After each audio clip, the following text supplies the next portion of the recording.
Good afternoon. Welcome to the UWA Institute of Agriculture's 2026 Postgraduate Showcase. We called it 20 years ago, Frontiers in Agriculture. So that's what you're going to hear today. Before we getting started, I wish to acknowledge that the university is situated on Noongar land, and the Noongar people remain the spiritual and cultural custodians of their land and continue to practice their values, languages, beliefs, and knowledge. It's wonderful to see so many familiar faces in the audience today, also to see a lot of students. We have apologies from our undergraduate students. They have exams and study periods, so they have clearly said apologies, but they started coming. Graham, you will be pleased to do that. So I have put an alliance with the snacks students, and they are very keen to come for our forums. But it is my great pleasure to welcome Pro-Chancellor of the University of Western Australia, Dr. Bob Olivier. He will be inaugurating that in a minute. WA Agriculture Research Collaboration, what we call WAC, Director Dr. Kelly Pierce, Director of Grains Research at the Department of Primary Industries and Regional Development, DPIRD, Dr. Darshan Sharma, and Darshan has been one of the persons who has been attending for the last 20 years, non-stop. Chair of the Industry Advisory Board for the UWA Institute of Agriculture, Dr. Terry N. Wright, Emeritus Professor Graham Martin. We also have a leading figure in WA Agriculture over the years, former Director General of WA Department of Agriculture and the Director of the Murrisk Institute of Agriculture, Curtin University, Dr. Graham Robertson. I think he has also attended most of the postgraduate showcases in the past 20 years. We have Director of Catalina Farms and Institutes, Industry Advisory Board member Rod Birch. He may be here anytime. Farm Business Consultant and Partner at the Plant Farm and Industry Advisory Board member Rob Grima. Emeritus Professor and Senior Honorary Research Fellow John McKay, and his granddaughter, why I'm especially welcoming the granddaughter, Tessa Rowell. Tessa is currently in her first year of agriculture at UWA. Fantastic. Finally, I would like to welcome our new member, Dr. Nishita Narwal. She just arrived yesterday. She's in the back there. She's our Forest Research Fellow. This is a very prestigious fellowship, and good, we got her in from India. She will be working on microplastics in agriculture with us, the IOA, and a couple of schools. So welcome, Nishita, your first day at the university. Distinguished guests, university colleagues, media, students, and ladies and gentlemen. Now, today marks the 20th Annual Postgraduate Showcase since the re-establishment of the UWA Institute of Agriculture way back in 2007. UWA was ranked 13th in the world and #1 in Australia for agriculture science in the academic ranking of World Universities 2025. In fact, last night I saw another ranking where we were ranked #6 in the world. This is in plant science and agronomy. Again, wonderful to see that. The UWA Institute of Agriculture has played a significant role in achieving this global reputation by integrating research, education, training, and communication in agriculture and related areas, particularly natural resource management, across the university and linking with others within Australia and internationally. The Postgraduate Showcase brings together some of UWA's best PhD students to share their research in agriculture and related areas. So the students must have completed at least 50% of their PhD, or some cases pretty close to submission. Over the past 20 years, this event has showcased a total of 144 postgraduate students, PhD students, from around the world, and the research they have conducted here at UWA and the Institute of Agriculture. Notable alumni of the Postgraduate Showcase include Dr. Ben Bidalp, Group Leader, Enterprise Resilience and Principal Research Scientist Farming System at CSIRO. Formerly, he was with the DPERT. Professor Anneliese Mason, Chair of the Plant Breeding Department at the University of Bonn in Germany. Dr. Beena Anil, Assistant Director of the Agriculture Chemicals, Branch 1 at the Australian Pesticides and Veterinary Medicines Authority, APVMA we call. Dr. Craig Scanler, Senior Lecturer, he just joined the UWA. Prior to that, he was the Principal Scientist at the Department of Primary Industries and Regional Development. Professor Terry Rose, Director of the Center for Organics Research at the Southern Cross University. Dr. Bede McCann, Research and Development Manager at the Richgrove Garden Products and Lecturer at the UWA School of Agriculture and Environment. Finally, there are not so many, Honorable Dr. Parvinder Kaur, Member of the Western Australia Legislative Council for the Australian Labor Party. So you can see that a group of these people I have mentioned has reached very high in various fields. I'm sure that the Postgraduate Showcase has given the first platform to address public as well as the researchers. This afternoon, you will hear from 6 PhD candidates from 3 schools: School of Agriculture and Environment, School of Engineering, and the School of Molecular Science. The presentations are divided into 2 sessions with a short break in between afternoon tea and sundown after session tea, 2 before the rain starts. Now, it's my great honor to welcome Dr. Bob Olivier, Pro-Chancellor of the University of Western Australia. Bob brings to the role of Pro-Vice-Chancellors a distinguished career spanning decades of leadership in consulting, executive search, governance, alongside a long-standing commitment to the University of Western Australia.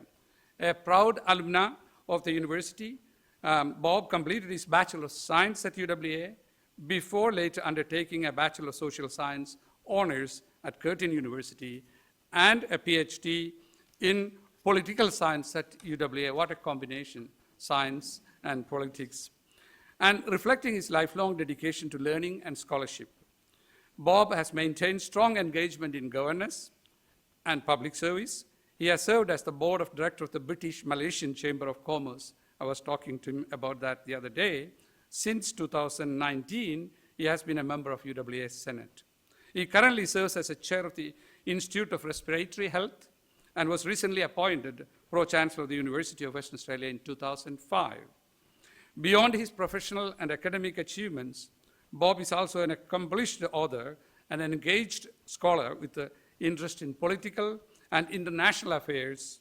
He has published both academic and fiction works, reflecting his broad intellectual curiosity and commitment to ongoing learning. Please give a very warm welcome to Dr. Bob Olivier, the Pro-Chancellor of the University of Western Australia. Bob.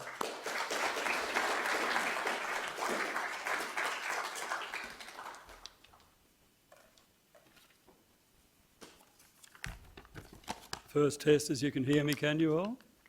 Does this work? Yes. Excellent, excellent. Let me get my glasses out. Well, thank you very much, Professor, for that very nice introduction. I was wondering who he was talking about, actually. Anyway, hello, everybody, and thank you very much for inviting me here today to this very important event. I'm sorry that you have to put up with me and not the Chancellor. She wanted to be here, but she had a doctor's appointment that can't be moved, and you know what medical specialists are like. If you don't take up that appointment, we'll come back in 6 months, so she had to do it. As you would have gleaned from Professor's introduction, I'm not an academic, but I did that PhD when I was in KL, really just for my own satisfaction. A lot of people think that's absolutely crazy. But anyway, I did that, and I came back. I graduated at the same time as I retired at the end of 2018. And the Chancellor at the time, Bob French, who actually gave me my certificate, had known me from earlier days, and so he approached me afterwards. And after finding out what I've been doing for the last 50 years, thought that I would fit in the Senate. So he put me in the mix, and I was finally appointed to the Senate in mid-2019. And as Professor said, in September last year, I was asked to be the Pro-Chancellor, to my enormous surprise, I've got to say. However, apart from all of that, I should mention that the first 14 years of my life were spent on a wheat and sheep farm north of Geraldton. So I feel right at home in a group full of agricultural people. Mind you, my older brother always reckoned I was a hopeless farmer, which is probably right. So I don't claim to know a lot about it, but at least I'm familiar with the environment. I've also been to the Ridgefield Farm, the Shenton Park Field Station, and the plant growth facility, so I'm a full bottle. Not. Now let's get on to what today is all about. And I'm going to repeat, I'm sure, some of the things that the professor said, but forgive me for that. I'm sure you don't mind hearing some of it again because it's good stuff. The School of Agriculture has a very proud history. Sir John Hackett's vision for the University of Western Australia included building capability for the state's future prosperity. Clearly, agriculture was foundational to its development, and he chose to endow a chair in agriculture in the 1920s as part of his very generous bequest to the university. That decision was very significant. At a time when Western Australia's economy and communities depended heavily on farming and land development, the endowed chair helped create a permanent centre of agricultural expertise, research and education in the state. The chair symbolised something very modern for its time, the belief that universities should solve practical problems for society, industry and communities, not just teach theory. Sir John prioritised agriculture and geology ahead of more traditional disciplines because he believed universities and new economies needed to serve the real needs of their regions. Over the following century, UWA's agricultural teaching and research contributed to improvements in dryland farming, soils, plant science, animal science and sustainability across Western Australia's vast agricultural regions. The school became part of the intellectual infrastructure behind one of the world's most productive and resilient agricultural systems. The endowed chair also demonstrated the power of philanthropy with a genuinely intergenerational impact. His bequest didn't fund a single building or a short-term program. It created enduring institutional capability that continued to produce graduates, research and innovation decade after decade. There's also a broader leadership lesson in his decision. He understood that a young and geographically isolated state could compete globally only if it invested deeply in knowledge, expertise and human capital. People sometimes say Western Australia grows wheat where wheat should never really grow. What made it possible was the partnership between courageous farmers, scientific institutions like UWA, and industry leadership through organisations such as CBH, combining research, innovation, and practical application to create one of the world's most productive dryland agricultural systems. This is exactly what Sir John was after. And I think he'd be very satisfied with the place we're in today. Professor Siddique has clearly fulfilled Sir John's wishes. Consider the last 5 years, 16 higher degree completions, 485 refereed articles, 24 book chapters, 128 review articles, 16 higher degree completions. That's very impressive. Also, lots of research funding, and lastly, named 2023 Western Australian Scientist of the Year.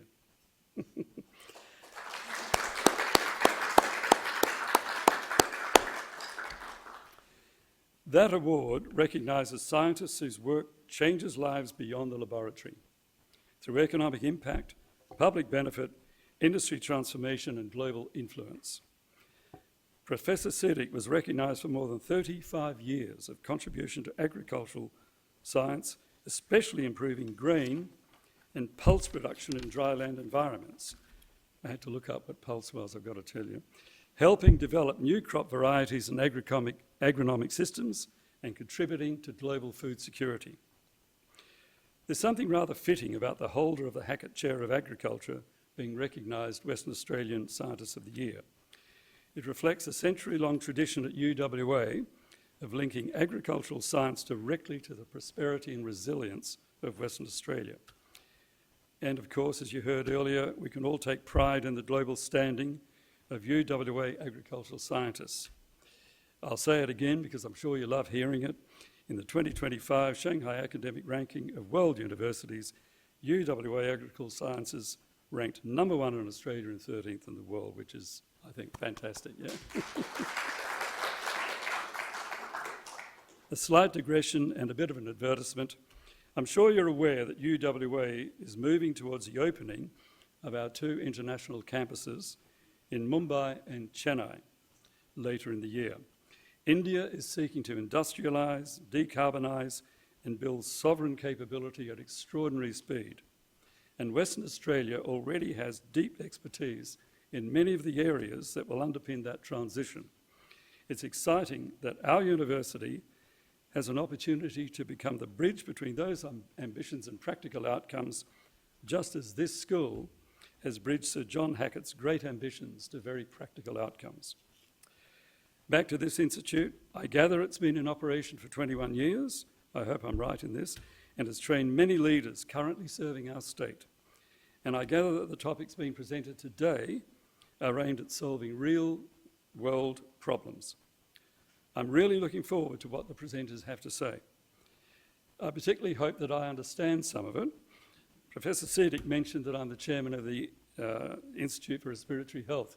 A few months ago, I was at a similar event to this with about 100 of their scientists mainly and other visitors from around the world, and they did a whole lot of presentations just like this, and honestly, without a word of exaggeration, I did not understand one word of what they were talking about. It was all big, long medical terms and whatever. The only speech that meant anything to me was that by the minister, and he probably found exactly the same thing. In closing, let me say how excited we on the Senate are at the rich pipeline of postgraduates in this school and the work you do. Because, of course, the true impact of a university and its endowed chairs is not measured in years or even decades. It's measured in generations of knowledge, leadership and practical impact. It's measured by the fact that you are here. Thank you very much indeed.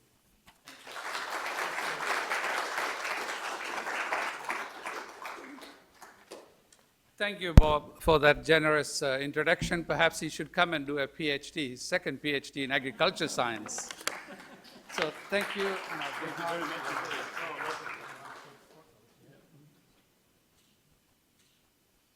Thank you. Thank you. You know my weakness. Yes. We were worried that there may be some protocol whether we can bribe you or not. I was worried about forgetting my umbrella, but I put the bottle of water. So once again, thank you, Bob. We will now move on to the next one. So now let us move on to the research presentations. I'm very pleased to introduce Professor Brajesh Singh. Brajesh and team joined UWA early this year. He was prior to that at the Western Sydney University. So he knows where is the best place in the world. So he joined us. He's a professor at the UWA School of Agriculture and Environment and the UWA Institute of Agriculture. Professor Brajesh Singh is an internationally recognized expert in functional ecology and soil and plant microbiology. Basically, he's a microbiologist, but applied microbiologist. His research explores the qualitative relationship between soil biodiversity, ecosystem function, and how both natural and anthropogenic pressures, including global change, can influence these systems.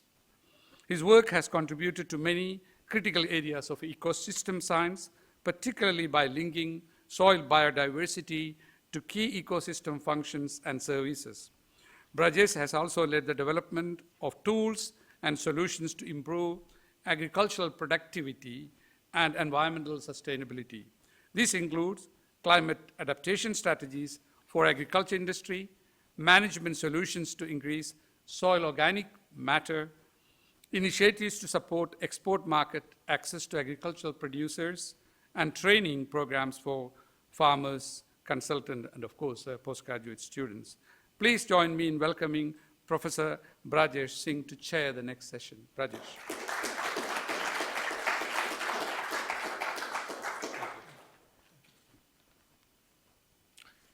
Thank you very much, Professor Siddique, for very kind words. Let me start with thanking Professor Dr. Olivier, our Pro-Chacellors, not Pro-Vice-Chancellors, Pro-Chancellors, for his support and finding time to come and support us. So thank you very much. I think I shouldn't take time because the candidates have a very allocated time. I have a difficult job to tell you 2 minutes in advance when the 15 minutes is up. And then we want 5 minutes, last 5 minutes for the discussions. So I'll be sitting there, I'll be giving you these signals for 2 minutes when the 2 minutes is left, so that you can finish the presentations.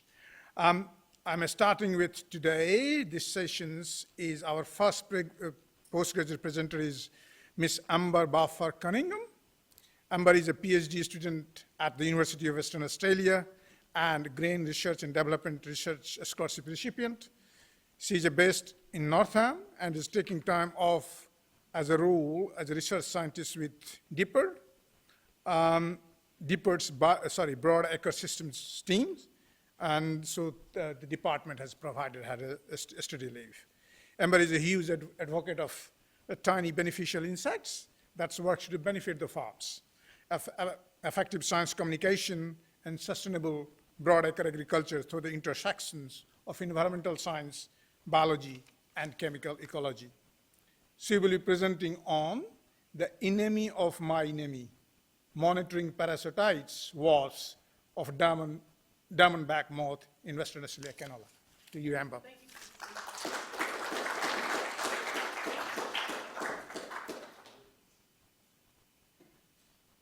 What if I told you that one of a grower's best friends in a paddock is smaller than a grain of rice and sounds like it's from a horror movie?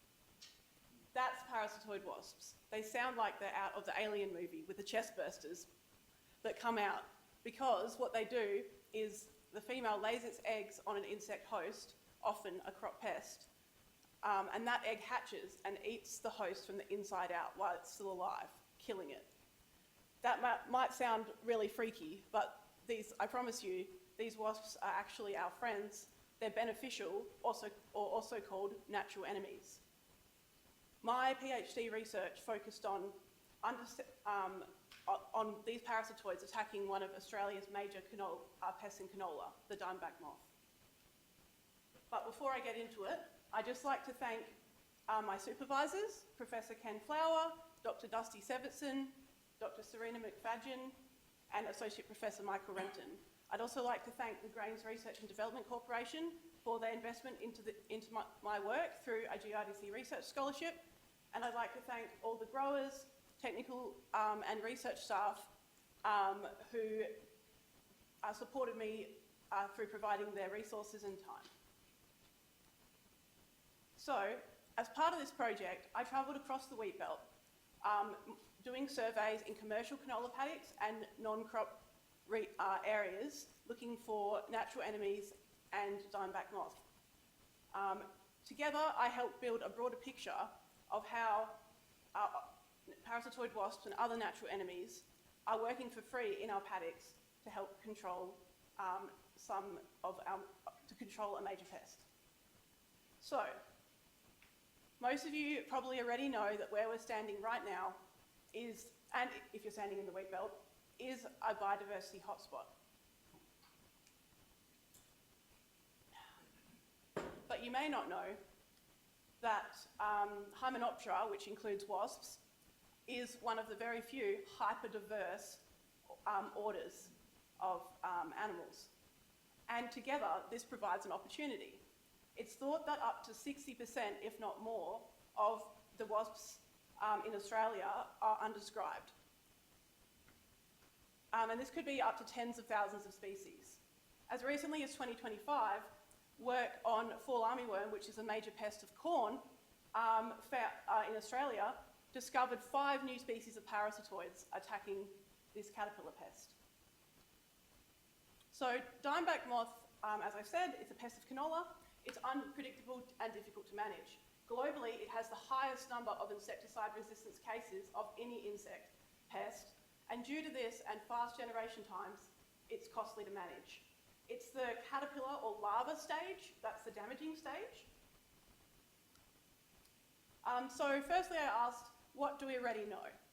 And so the answer was, surprisingly, not very much. A lot of the work done previously on natural enemies and parasitoids of DBM, that's the shortcut for diamondback moth, was done in horticultural crops, so broccoli and cauliflower.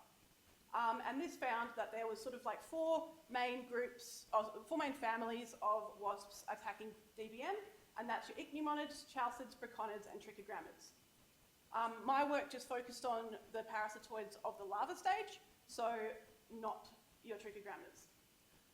Also, the only work done in canola was done in the Geraldton region, and this actually didn't find any parasitoids at all. In addition, in talking to growers and advisors, I found that there was a belief that parasitoids and other natural enemies arrived too late to make a difference after the pest arrival. In addition, these guys are difficult to monitor currently because most of them are very small, and also the healthy larva looks identical to a parasitized larva. So, hope you got your BuzzFeed bingo cards out because you might get a winner on this one. So this will help us get, Australia's canola industry is already known to be sustainable. However, growers have the option to do an additional optional certification to get an extra $20 per tonne premium to access Europe's biofuel market. Also, understanding of how beneficial insects can help us control crop pests, particularly for an known insecticide-resistant pest, helps reduce pesticide use and protect our existing chemistries. And I also just wanted to know, is it worth developing rapid monitoring methods or next-gen monitoring methods for parasitoids? Because if we don't have them, then there's not really much of a point. But if we do, then we know what to look for. So I undertook regional surveys from 2022 to 2024 across WA canola growing regions. I collected larvae from paddocks using a sweep net, 5 lots of 10 sweeps. That's the industry standard. And then the larvae that I collected in the net, I took them to the lab. And this is where I kept feeding them on canola leaves and saw if they grew into a wasp or a moth. And this is called rearing. And this is how I determined whether they were parasitized or not. I also did more focused surveys just within a paddock, and I did this at 2 sites in York and Gunderden. I also surveyed non-crop habitat such as road verges and remnant native vegetation. This also included doing some desktop study of citizen science observations. And I also did a controlled glasshouse trial using the only commercially available parasitoid of DBM, which is from Biological Services, and it's an ichneumoniid. This had sort of two groups. There was the treatment group, which was a certain number of the larvae with 10 wasps, or a control, which just had the larvae and no wasps on canola. So I based the number of DBM in the treatments on the economic threshold. An economic threshold is basically when you're doing your sweeps and counting, what number do I need, when do I need to be worried? Oh, I might have to, if this keeps going as it is, I'll have to take a control action because the damage will be significant. The damage to yield will be significant. And I focused on the early to mid-flowering canola growing stage, which is as my sort of model for my trials and also for some other slides you're going to see. So now I'm going to go into my results. So this map is showing the overall outcome of the monitoring across the regions. So a white triangle means I didn't find any parasitized larvae. A green circle, I found some parasitized larvae. And the black dot is they were below the detection limit. So in 2022, I was really excited that I did find some parasitoids and parasitized larvae in the southern region near Albany. I found one family of parasitoids, ichneumonids, and this actual pattern was also happened in 2023 as well. And in 2023 there are lower numbers of the pest overall, but I still found some parasitoids.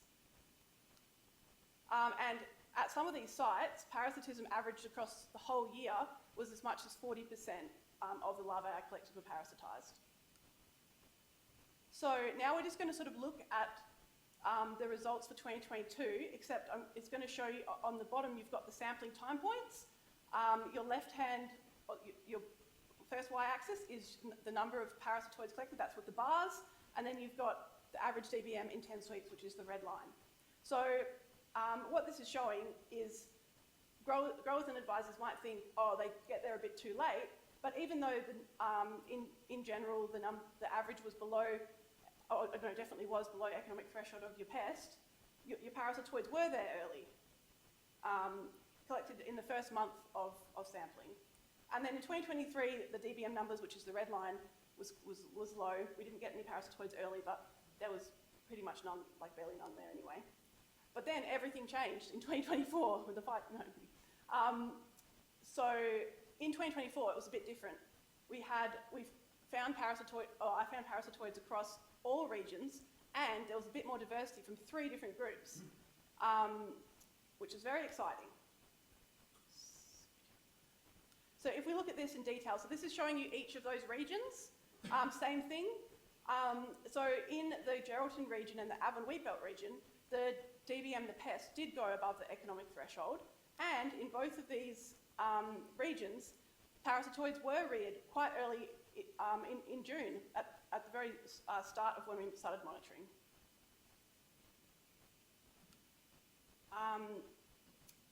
Now I'm going to go show the results of more detailed canola paddock surveys.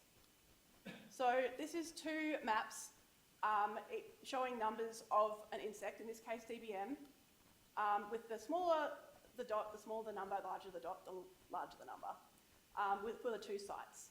So it is known that pests, or that DBM is more likely to impact plants that are stressed or struggling in some way, and that pattern was seen in my results for that, with sort of a bit of a hotspot here, and also looking at the yield results at the end of the year, where the red area represents areas where the yield was lower and green is where yield was higher.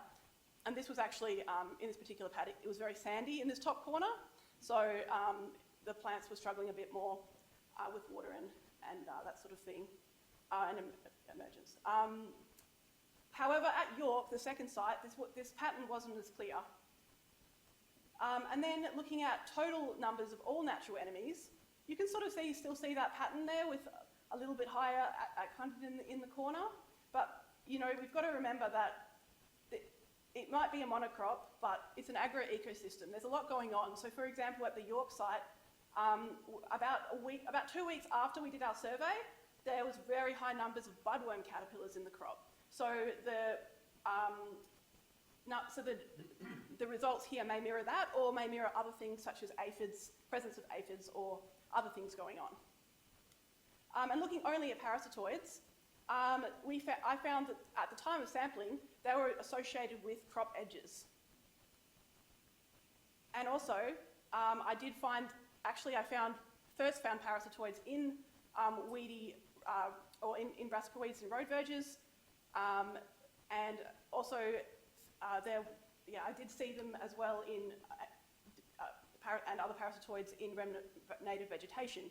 So they may use these areas as a refuge or for floral resources, and helps us. Cool. Alrighty, last results slide.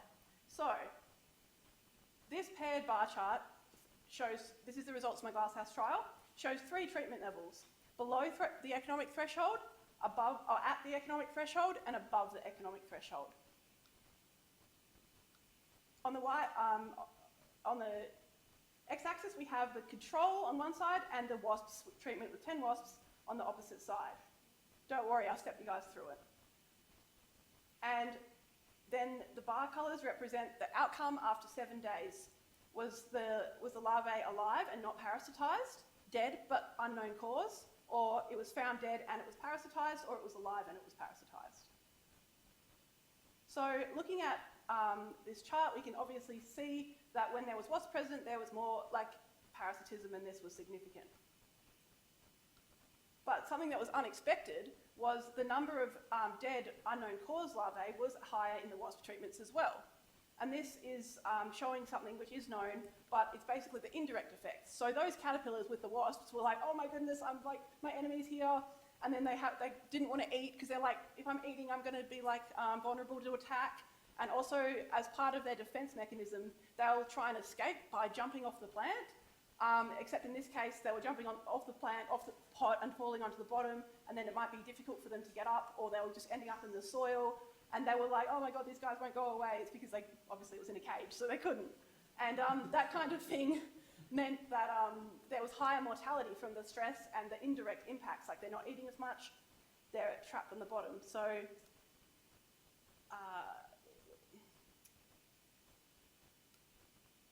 overall, my research found that parasitoid wasps are widespread within WA canola systems, although it may depend on the numbers of the pest, and play an important role in suppressing DBM than previously recognised.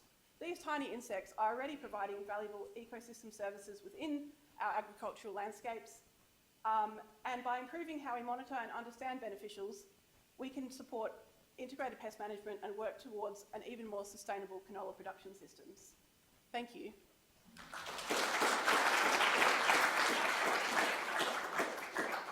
Exactly on time. Oh, yes. Questions for Amber, please. Yes. Amber, David Mooney, question 22 versus 24. Why do you think the parasitoid wasps were tended to be concentrated in the Albany area, and in 24 they were widespread? And is that a common seasonal phenomenon that some years they'll be widespread and other years they'll be localised? Very good question, thank you.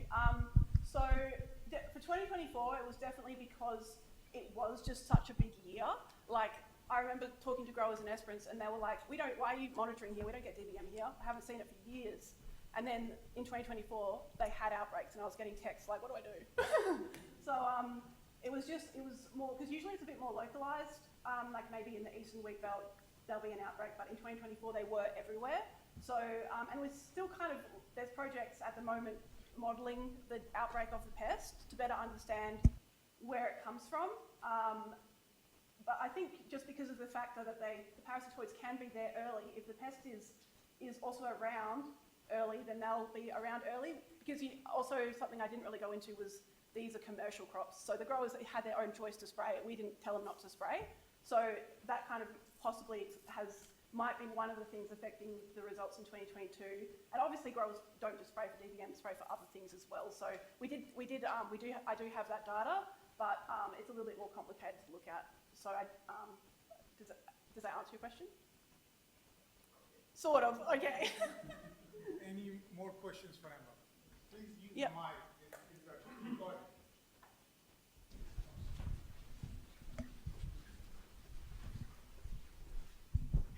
Thank you. Amber Sunites, I love your enthusiasm and we need more entomologists in the world, so we'll be watching your career with interest.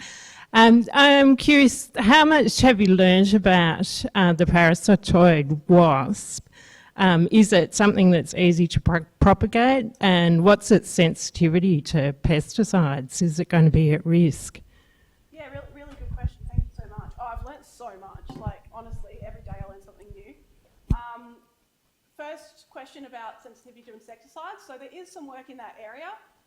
There's a pretty handy chart that you can find on the GRDC website that has the beneficial toxicity table with different actives and the mortality impacts of the actives on different beneficials. But still that work is only looking at the one that you can buy that's commercially available, so the diadegma.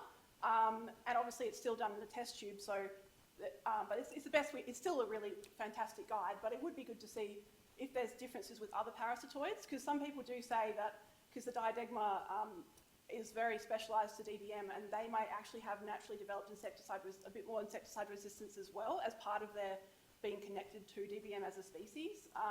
If that answers that. And then, what was your first part of your question, sorry? How is the Yeah, I'm hoping my message is that you should have them around you. They're in the environment already.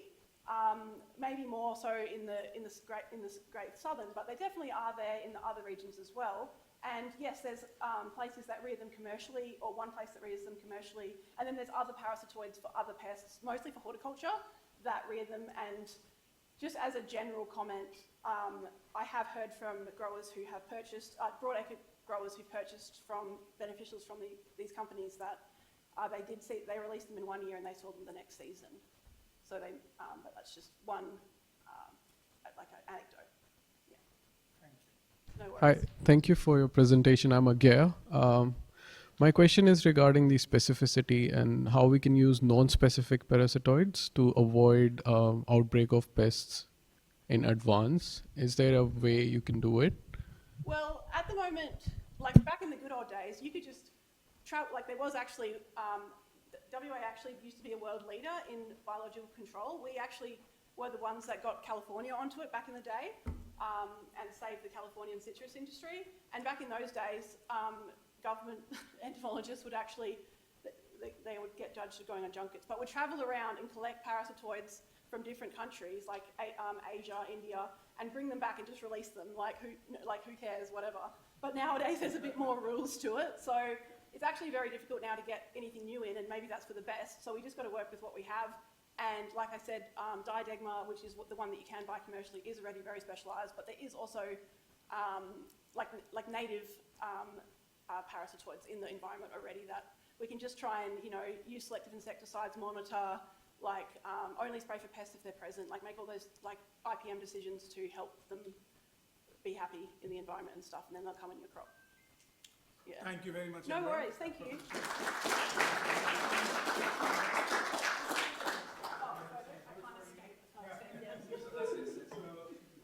you very much. Thank you. Thank you. Oh, sorry. Thank you.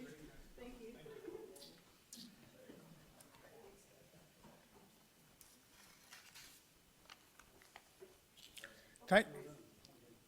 Thank you, Amber, for very nice talk and very lively discussions after that. Our next presenter is Mr. Patrick Gong. Patrick is a PhD candidate in biochemistry at the University of Western Australia, supervised by Professor Bryan Lister and James Lloyd.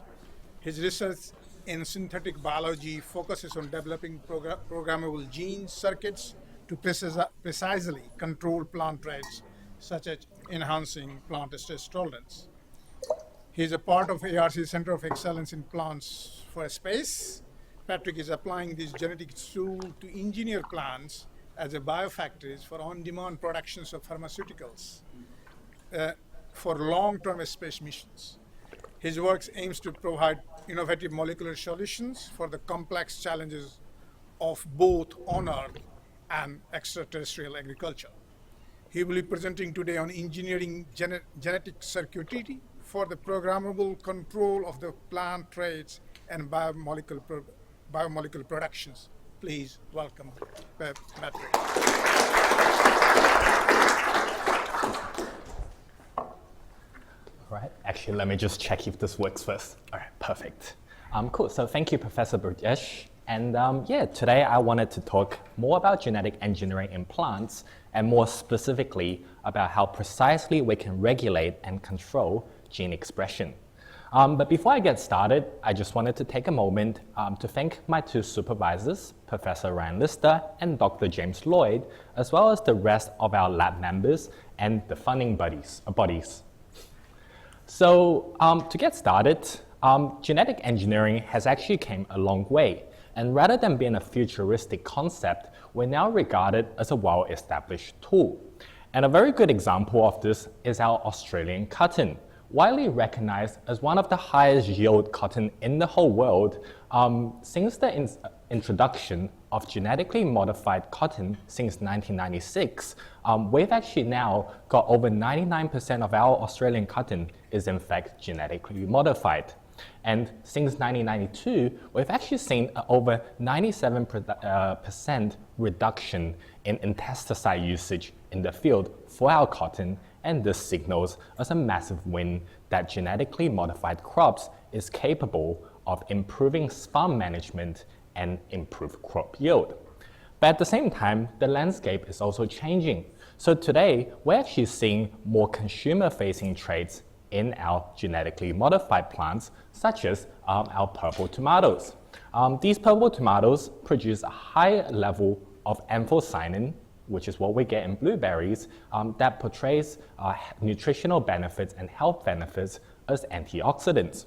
And over in the US, we're now even seeing products such as the firefly petulia, which, like a firefly, is capable of bioluminescing throughout the entire plant.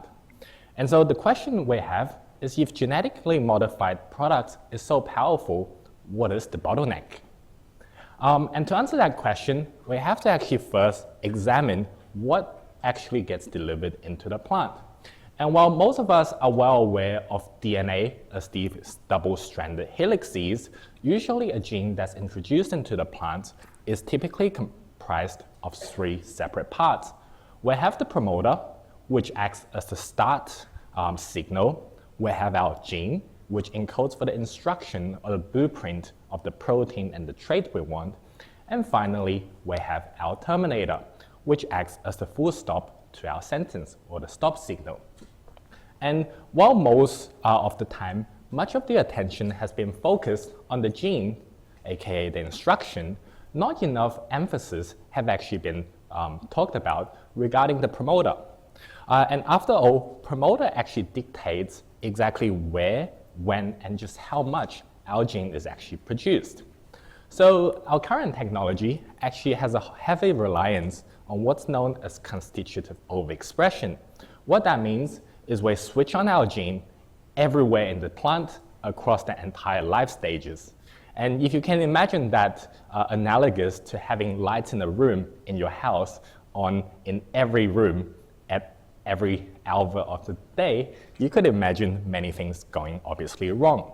And so not only is it taking a massive resource away from potential crop yield, you're also inducing a gene and creating the protein in tissues that might not necessarily require that protein, leading to unintended consequences. Researchers, on the other hand, have actually came up with these alternative promoters.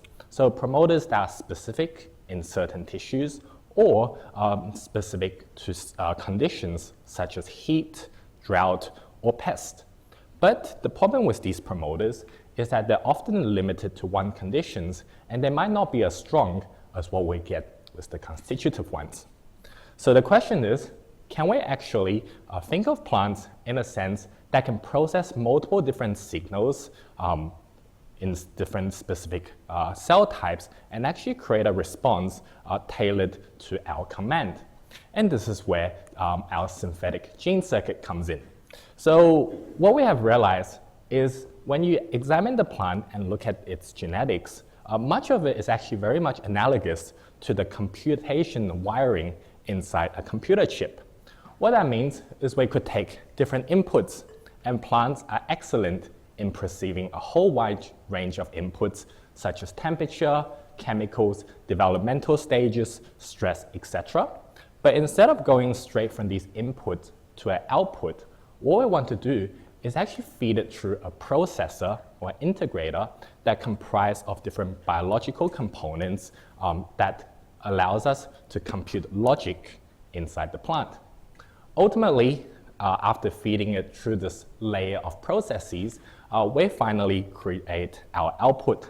And our output could be in the form of a fluorescent reporter, or a change in plant form, or even the production of a high-end therapeutic, which is what part of my PhD is also about. So to create these kind of gene circuits, there are many ways to do it, but specifically what I'm interested in is using a type of protein known as recombinases. Recombinases can be thought of as a molecular scissor where it can recognize specific target sites known as the recombinase recognition sites and be able, depending on the orientations, excise the intervening region or flip it. So we can use this feature to actually build different logic gates. So here we've actually got the simplest circuit known as a one-input yes gate. What we have here is very similar to our transgene cassette earlier. We've got our promoter and our gene of interest. However, we've also got an upstream terminator sequence here blocking our gene, leading to our gene expression to be repressed under normal circumstances. In the presence of the recombinase, however, we could excise the intervening region containing the terminator, leading to an activation of our gene circuit. And so, in simple sense, in the absence of our input, the output is off, and in the presence of our input, the output is on. And that is a simple yes gate. And we could use it in a biological sense to treat it as a stimuli leading to a sustainable output that almost is like a memory. But before I go on to build one of these in plants, there's actually a massive hurdle in plant bioengineering, and that is takes a really, really long time. So when we normally look at doing research, we typically introduce a specific transgene into a plant, such as Arabidopsis, which is widely regarded as the lab rat of the plant kingdom. It's a weed, so it grows very quickly, but even to get a genetically modified version, it will take you at least 3 months. And so after 3 months, you're ready to test and rinse and repeat. And in a PhD, there's only so many 3 months, and I wasn't ready to dedicate a decade to it. So the way we went about it is actually went through a more rapid screening platform where we actually captured the leaves of these plants, digest its cell wall to release what's known as protoplast cells, and using those cells, we could transfect our circuit DNA into the plant, and in as little as 24 hours, we're able to get the results. And this accelerated platform really allows us to build, to iterate, and to optimize our gene circuit in plants. So with that in mind, we went on to create a simple one-input yes gate by taking 2 specific recombinases. So on the left, we've got FLP, and on the right, we have a recombinase called CRE. And what we can get here is the presence of it will excise the terminator, leading to activation. And when we tested it in plant protoplast, what we saw is in the absence of both recombinases, we actually saw a very much off state with minimal leak. And in the presence of the recombinase, we're able to get a very 100-fold activation of our output gene, leading to a very much binary state of something like a 0 to 1. No expression versus high expression. We also went on to test this in a more commercially relevant crop because no one is actually eating Arabidopsis. And so instead, we decided to test the same platform over in tomato protoplast. And once again, we see a very strong activation only when the recombinase is actually present in the system. So what does that mean? Next, we actually move on to actually testing it in a real plant because protoplast and the cells is only a subset and does not illustrate exactly how complicated a real plant can be. And so here we created a yes gate using a heat trigger to activate our recombinase. So we have a heat-induced promoter driving our FLP, and in the presence of the recombinase, it will excise the blocking terminator and activate a gene known as green fluorescent protein, which simply encodes for the fluorescent protein you see from jellyfishes. So I'm simply feeding the plant a command to activate green fluorescence production only if the temperature is too high. And what we get is this. So under ordinary temperatures, we saw no GFP production at all in the plant, but when we treat the plant to a 37-degree heat, very quickly we're able to get an abundance of green fluorescence protein that signals that our switch has actually worked very well in plants. So the question was, can we program plant gene expression? The answer is yes, and fittingly, we actually built a yes gate to prove it. So with that in mind, we then asked, well, is it actually possible to compute even more complex logics? After all, one input is great, but it only allows one single input to an output. So can we actually stack different recombinases, in this case FLP and CRE, and create something like an OR gate, where either recombinase or both is capable of activating our output? What we see here is a functional OR gate in a biological sense, where only in the absence of both recombinase do we see an absence of gene expression. In any other states, we get a very strong abundance. And what we might use this for could actually be to activate a gene to boost stress tolerance in multiple different conditions where the plant might require this boost in stress. For instance, high salinity or a drought. We also decided to push to see what is actually possible and push the boundary with what combinatory logics we could generate in plants. And to do that, we created actually a 3-input AND gate, where now 3 separate recombinases, V, Cre, and FLP, are required to remove all 3 terminators to drive our output. What we get here is, again, a very nice switch where in every state, unless all 3 fragments is produced, will we finally get our output. And this is great. I haven't actually thought of an application for it, but I just thought it was cool. But it does allow a combination of varying different conditions, such as the time of the day, the lighting, the temperature, and the tissues, for us to generate a very precise control of just where we want our gene to be produced. So we decided to actually try and get this working in plants by actually combining an inducible condition that is chemical, as well as activating in a very specific cell type. So to do that, we took 2 recombinases, B3, drove it under a root-specific promoter, and also FLP under a chemical promoter. And only in both of these conditions are met will we actually get GFP production. So what we're really after is an AND gate where we only want this subset of cells in the middle of the root and the DEX where we get activation. What we see here is, again, no GFP presence in the absence of DEX, but in the presence of DEX, we now see a very clear GFP fluorescence, but only in the inner cortex cell and not in the outer epidermis layer or in the inner vascular tissues. So what we can get here is a very precise dosage and spatial temporal control exactly where and when we want it. So ultimately, what is the goal? We're not just trying to put some cool fluorescence plants, although that's kind of cool looking. Ultimately, there's a few applications that is currently taking place in our lab and we're working towards. For one, can we actually adapt these circuits to build smarter plants that is capable of adapting different root architectures when it detects and senses the nutrients underground? Or alternatively, can we actually tailor very specific genes that entails pest resistance or stress tolerance only in the exact tissues that is needed?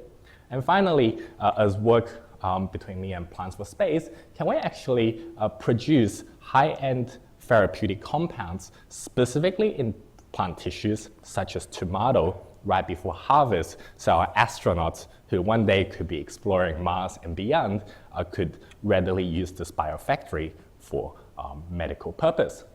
So to summarize, current GM crops are successful, but most of them relies on an always-on expression pattern, which is great, but can also be blunt and have unintended consequences.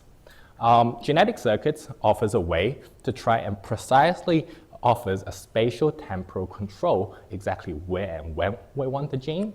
The recombinase circuits are great in that it can allow a memory-based circuit to allow a persistent production of our gene of interest. And finally, we hope to apply this technology for multiple applications beyond. And with that, I finish my talk. Thank you, guys.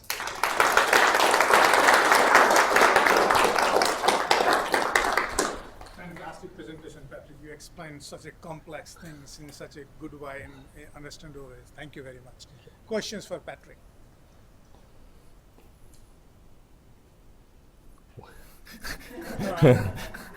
Start with there. Thank you. Thanks, Patrick. That was really interesting.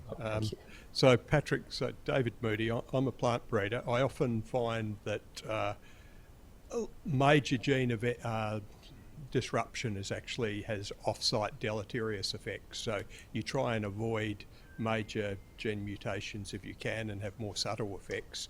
But where I see your technology potentially having application is in frost tolerance, where you have the plant trying to adapt very quickly from a relatively warm day to an extreme night, and that's when we get serious frost damage in our crops. I'm just wondering if you thought about the sort of traits where you could apply this technology in commercial crops. Yes, so currently one of the applications we have actually previously looked at, and that's actually a great question. So one application we did look at is actually in generating stress tolerance, specifically in the leaves. So when we're dealing with, say, drought, very often it's the leaves that gets damaged the most by a lack of water, and not so much in the roots, or it will be other applications. So what we did try and do is actually target a very specific activation of a stress tolerant gene only in the leaves that confers it the extra stress tolerance in a very high heat day, let's say a summer day. So it's something that we did try and look at as one of the applications that's relevant. Yes. Hi. It strikes me that very promising technology, highly reliant on, I guess, the library of sensors that you have available. What are the efforts to develop those sensors and what are available? Yes, so that's a great question. So a lot of researchers have tried and developed different inducible promoters. And to date, there are different chemical-induced promoters, as well as promoters that are induced by heat and different stresses. Plants itself is actually great at perceiving a lot of a whole wide range of conditions. And so one of the things that we have been doing in the lab is something called a single-cell RNA sequencing, which is always a mouthful, but it basically look at exactly what cell is activating what gene under what conditions. So part of our efforts have been looking at, all right, we have these plants which has been stressed at 37 degrees. What are actually the genes and the regulatory regions and the promoters that are responsible for activating these genes of interest? So we have looked at that, and sadly there wasn't enough time to show some of the other results today, but we have kind of taken a playbook from plants themselves and adapted for our circuit designs. Yeah. Thank you very much, Patrick.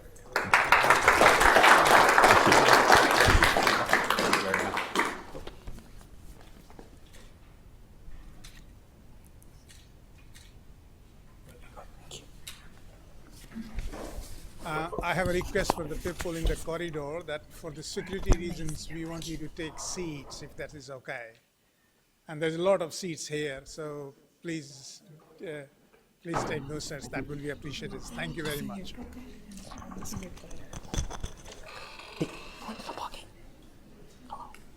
So our third presenter today is Mr. Bryan Boruff. Bryan is a PhD candidate in biochemistry at the UWA, where he is conducting his research within the Miller Group. His research focuses on barley malting and the molecular changes that occur during the malting process at the protein level. Bryan research seeks to support Australian barley grains industry by providing valuable insights for barley breeding programs and the malt accreditations process and masters. He will be presenting today on the identification and characterizations of the molecular driver of malting performance in barley. Please welcome Bryan.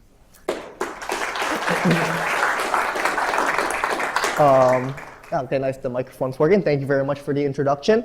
And thank you everyone for coming to my talk on my PhD work, which looks into the differences in protein composition of malt and feed barley.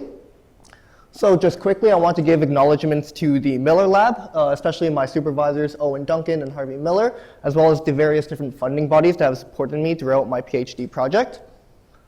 But to start, I just want to explain why exactly I study barley. Barley is the 4th most produced crop in the world, and in Australia, it's our 2nd most produced crop. Its main purpose would typically be known for its malting capabilities, but it does have a secondary use in feed. Malt is typically bought at a higher price than feed and makes it more interesting for feeders to grow, or farmers to grow, because it would generate more profit. The trade-off, however, is that breeding malt barley is a little bit harder, and it does take a 2-year malt accreditation process for a barley cultivar to be classified as malting. Malt, however, does add value to the market, as typically, as you see from here to here, from grain to grain, it might take 6 to 9 months for a barley grain to grow, and this might end up with an ROI of around $43 per ton, roughly speaking. But that mature grain can also be malted in 6 to 7 days, and this would generate typically an ROI of around $500. So from here, it's really easy to see that malting is important for barley, but what exactly is malting? Malting is the process where we're trying to break down storage proteins and carbohydrates in the barley grain as quickly and efficiently as possible. This is done in 3 steps, with the first being steeping, in which you're imbibing the grain and increasing that moisture content to around 40%. Following this, you have germination, where most of this breakdown is occurring. And then finally, you have kilning, where that process is stopped and everything is stored in the grain so it can be used in the brewing process later on. Ultimately, the goal of this process is you're breaking down carbohydrates, which are your cell walls and your starches, into sugars. Typically, it's glucose, but it could be other sugar molecules. And you're also breaking down storage proteins into free amino nitrogens, and both of these can be used by yeast in that brewing process in the fermentation reaction. With this all being said, what exactly is our lab working towards for this malting process? Here what we do is we do something called proteomics, which is the study, the identification and quantification of proteins. What this is similar to the malting process, where we have 3 steps of steeping, germination, and kilning. The cell works with genetic information in a way where DNA is transcribed into RNA, which is translated into protein, and protein is ultimately the functional components of the cell. We can actually identify and quantify these proteins using something called a mass spectrometer. It's just outside that room if you want a little view of what these things look like in real life. These things can not only measure different proteins, such as your hortins and the different isoforms of those hortins, but you can also look into what enzymes are in a specific sample, such as your amylases and your glucanases. With this being said, what we had for my PhD project was 16 different barley cultivars that were acquired from AGT. All of these grains were grown at the same time, so there's no age difference, and they were grown in the same field, so there's no environmental differences. I took the liberty over here to categorize these different cultivars into when they were malt accredited, as well as if they were a feed or food cultivar. Just a little keynote, a little foreshadowing.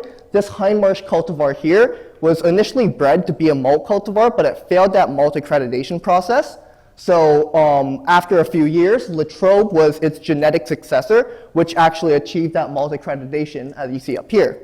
So these cultivars are very similar in genetics, but their difference in this case is that one is a malt cultivar and one is a feed cultivar. Regardless, I took these 16 grains when I started my PhD, and I put them through a mass spectrometer. Here we have a heat map that shows 3,000 different protein groups. Each of these little lines on the side of this dendrogram show a different protein that was detected in our mass spectrometer.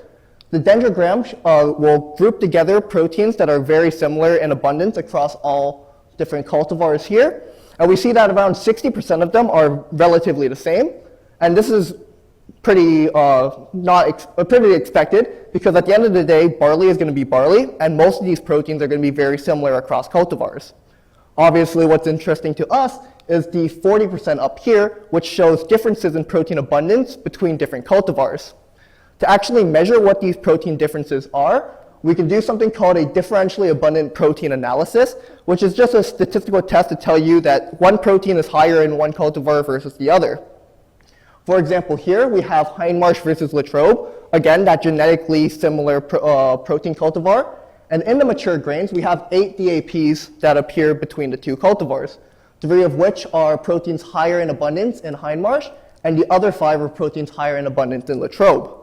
This is interesting because just in the mature grains here, we have 2 genetically similar grains that were grown in the same field at the same time, and they already have protein differences that we can see between the 2 of them. Obviously, however, the malting process is a little bit more than just mature grains. So I took a few different cultivars, summed that up most of them have been used within the last decade of barley agriculture. And I did an in-lab malting process, collecting samples at dry, steep, and the 4 germination time points. These different samples were then run through a mass spectrometer to acquire a new set of data. And here we have a heat map showing 6,000 different protein groups that we detected across these different samples. And you can see, once again, there's a grouping of proteins that are very similar throughout these different time points and these different cultivars. But you also see protein groups where there's no abundance in that early dry and steeping stage.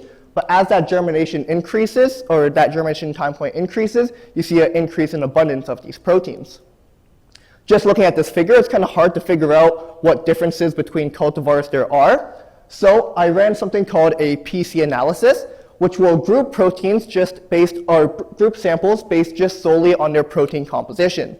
So with no other metadata, what we find is that the x-axis will distinguish these samples based off of the time points, with the dry and steep grains being on the right side.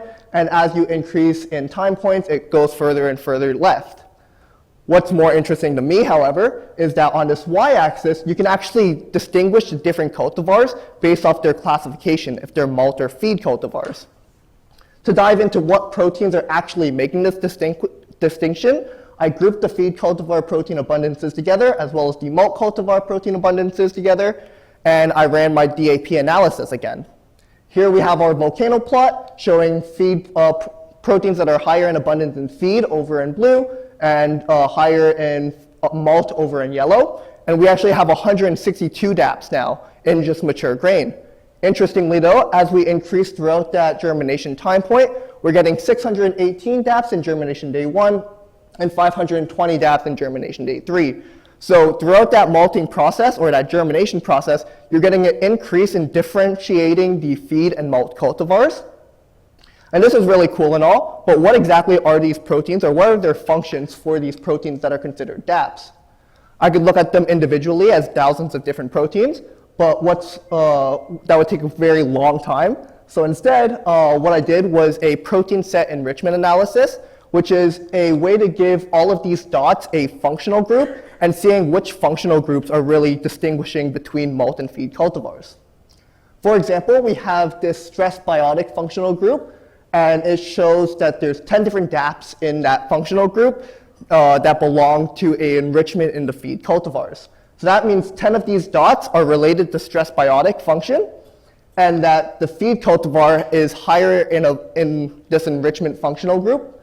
And we also have 2 functional groups that are more enriched in the malting cultivars. As we look into other time points, we see that there's other functional groups that are more enriched, classifying malt and feed cultivars.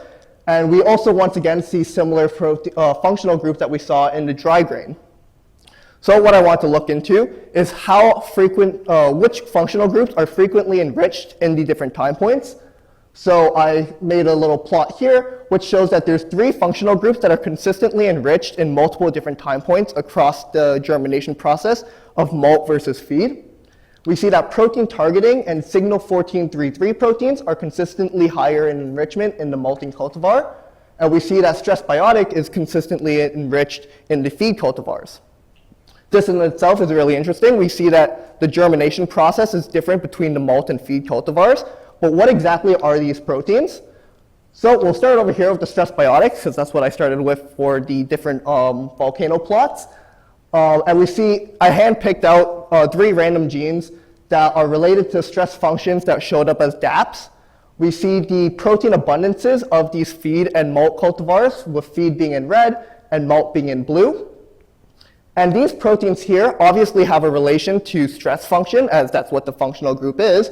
But interestingly, they also have a role in cell wall strengthening. So when these things are increased in abundance, or when they're activated, they'll actually strengthen that cell wall, which is counterintuitive to what that malting process is looking for. During the malting process, you're trying to degrade the cell wall so that you can do various different things later on in the lautering process. And with these proteins being increased, it might suggest that these feed cultivars are obviously worse at malting due to this increase in cell wall rigidity. Looking into the other functional groups, we have our signaling functional group, which relies on these 1433 proteins. this functional group was just made out of different isoforms of 1433. So I took the liberty of adding the chromosome location of these different proteins. As we see, there's an inverse relationship here of what we saw earlier, where the malting proteins are higher than the feed proteins. And what's interesting about these 1433 proteins is that they're something called scaffolding proteins. That means in the cell, they're grabbing onto different proteins and bringing them closer together, which helps with localization of different proteins, but it also helps with the activation and deactivation of proteins as well.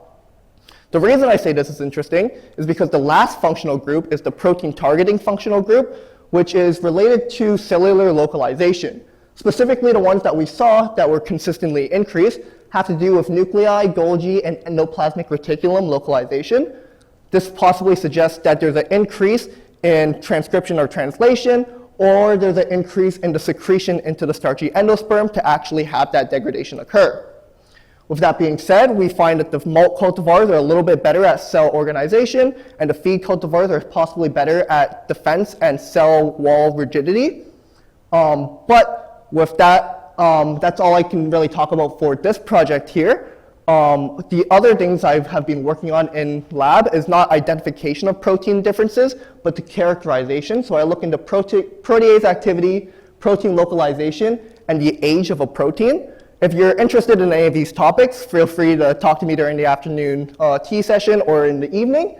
But just as take-home messages of what you should take away from this presentation, we used mass spectrometry to measure various different protein groups throughout the malting process. Just the protein compositions alone were able to distinguish between feed and malt cultivars as well as different time points. We were able to find enriched functional groups between the multiple time points of the feed and malt cultivars. And finally, these proteins can be linked back to their corresponding genes, making them potentially interesting for breeders. These marker proteins can also possibly be used in the industry as another quality metric that might be used for maltsters. With that being said, thank you very much for listening, and I hope you learned something new.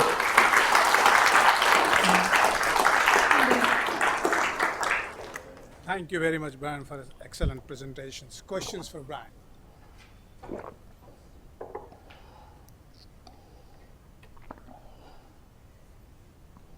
Can I ask? Yes, please.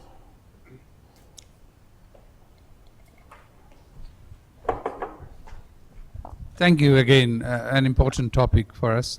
Can you just take us back and say, how do you think this can be utilized for a breeding program? So because normally they start breed, then they have to have large quantity to test. Of course, then they have a knowledge about the parents they used. So how early, how fast we can test this? That's obviously a really hard question to answer. When breeders are typically breeding a malt cultivar, they have to take various things into account. Various different QTLs go into malt quality. But from what I understand from a breeder's perspective is that we usually take QTLs and we try to make the best malt possible, but the actual genes that are attached to those QTLs aren't always known. So this might just be a way to kind of look into different cultivars that you're going to be crossing together and trying to figure out which proteins of interest that I show here are actually being changed out. I could be wrong a little bit on that breeding aspect, but that's the angle we're kind of working into right now. A really interesting talk, Bryan. I really did enjoy that, and probably a little bit more of my background. I'm a barley breeder, so I'm particularly interested. Just two questions, really. The first is, I assume these proteins you detect in the starting point showed differentiation between the malting and the feed. So, so the proteins are present in the grain prior to malting. So is that a correct assumption? And they change a bit over time, but... The protein grains for the dry grains, is what you're asking, like the mature grain? Or the protein composition of the mature grain? Or the overall protein composition of the mature grain. Are these proteins that are synthesized during the germination process, or can you detect them right up front in the mature grain before? On that PCA plot, the mature grain for one of the feed cultivars was lower on that PCA, so it was grouped in with the other one. I would assume that was the hindmarsh group because it's so similar to Latrobe. So it's really over that germination period that you're seeing that PCA distinction between the two of them. what about in the slides later on where you showed your 6,000 proteins and you picked out the ones that were differentiating between multi and feed types? Yeah, so that they're the mature grains. You wouldn't be able to figure out if it's a feed or malt cultivar, but later on into like the early germination or the malting stages, like germination day 1, you would be able to. Okay. Based off of that data, yeah. Right, thank you. Hi, you're getting another plant breeder here. So we're working on beans, and beans are cooked, and some of them cook faster than others. There must be some biological reason about the cell wall, but my question is, malting quality is actually something that happens naturally, right? So the seed wants to generate sugars to germinate. Mm-hmm. Have you found any correlated traits with germination? Is there something for the breeder here that is happening that they could see a correlated trait that you're picking up that's happening naturally to convert starches into sugars? Are there any morphological traits that you can tell us that might be correlated with what you're finding in proteins? In the malting industry, they typically end malt based off how long the acrospire is, so how long one of the features of a grain is. So they have a way to stop or know when malting is finished and when most of the endosperm has been modified is what they usually use in the malting industry. As for what proteins exactly show a stopping point of when we should stop malting, I wouldn't be able to give you one off the top of my head. I'm sure if you digged into the data and you really compared more malt houses instead of in-lab malting, you would be able to, but it's just not something that my data set can really tell us at this point. Thank you very much, Bryan. Thank you.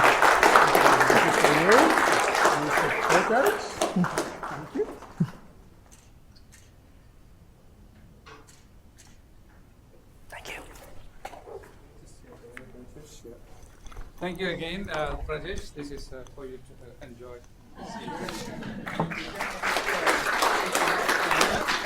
And take this opportunity to thank all those 3 speakers. Those are all excellent presentations. And thank you very much, all of you, for engaging afternoon. Thank you very much.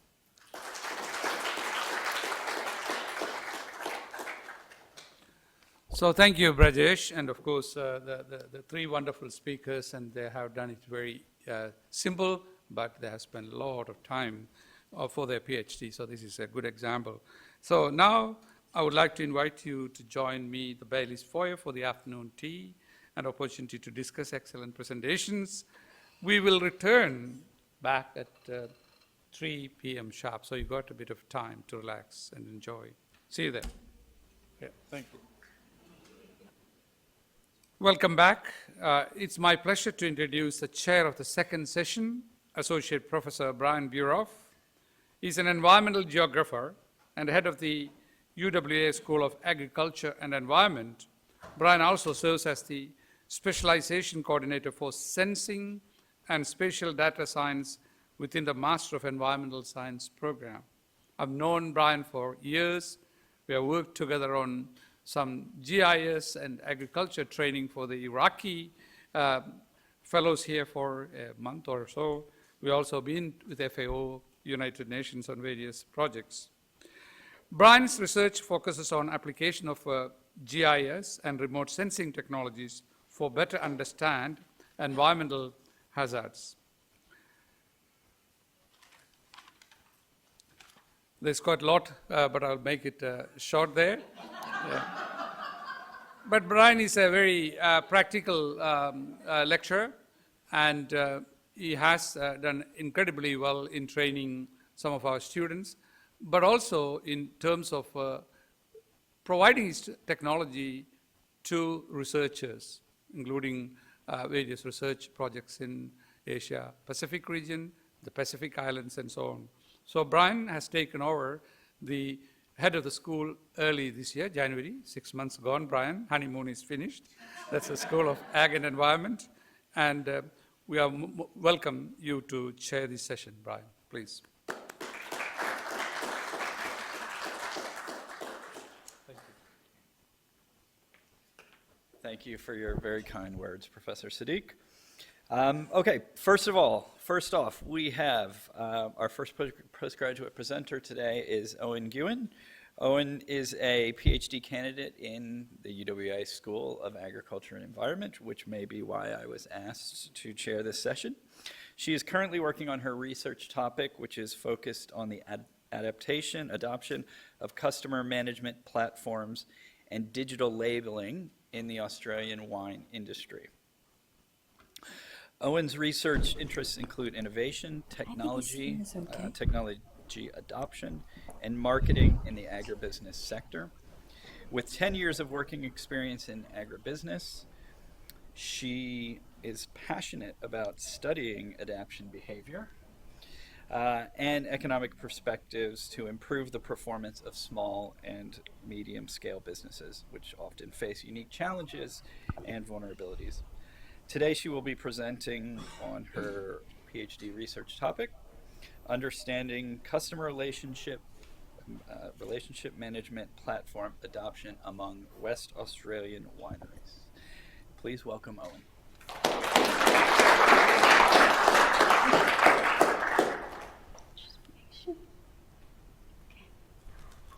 Thank you very much, Professor Bryan, for the introduction, and thanks everyone for coming today. Just a quick question. Can anyone from the back hear me loud and clear? Great. I'm here today to tell you a story about CRM platform adoption. But before I tell you what CRM is, let me first acknowledge the support for this project. We received the support from Wine of Western Australia, Margaret River, Great Southern Wine Association, and DEPART in helping connect to winery and distribute our survey. Also very grateful with the help from my 4 supervisors and their academic expertise. All right, now let's get started. CRM, what is it? CRM stands for Customer Relationship Management. There are many variations of CRM, but in this study we focus on CRM platform using in the wine sector. So basically it is defined as a smart system that help wineries store and organize customer data so they can get better understand customer behavior, track sales trend, and improve business decision. It means that CRM not just do one function, but it support many activities from reporting, documentation, time-set workflow to sales and marketing, and many more. And here are an example of CRM dashboard. Instead of relying on notebook or scattered Excel file, CRM platform provide more centralized and efficient way to manage customer information. But why we talk about CRM? Why it's important? Let me give you a bit of the Australian wine context here. You know, customers are the backbone of every business. These days, business is not just about one-off transaction, especially in a very highly competitive market. Maintaining long-term relationship with customers are the key.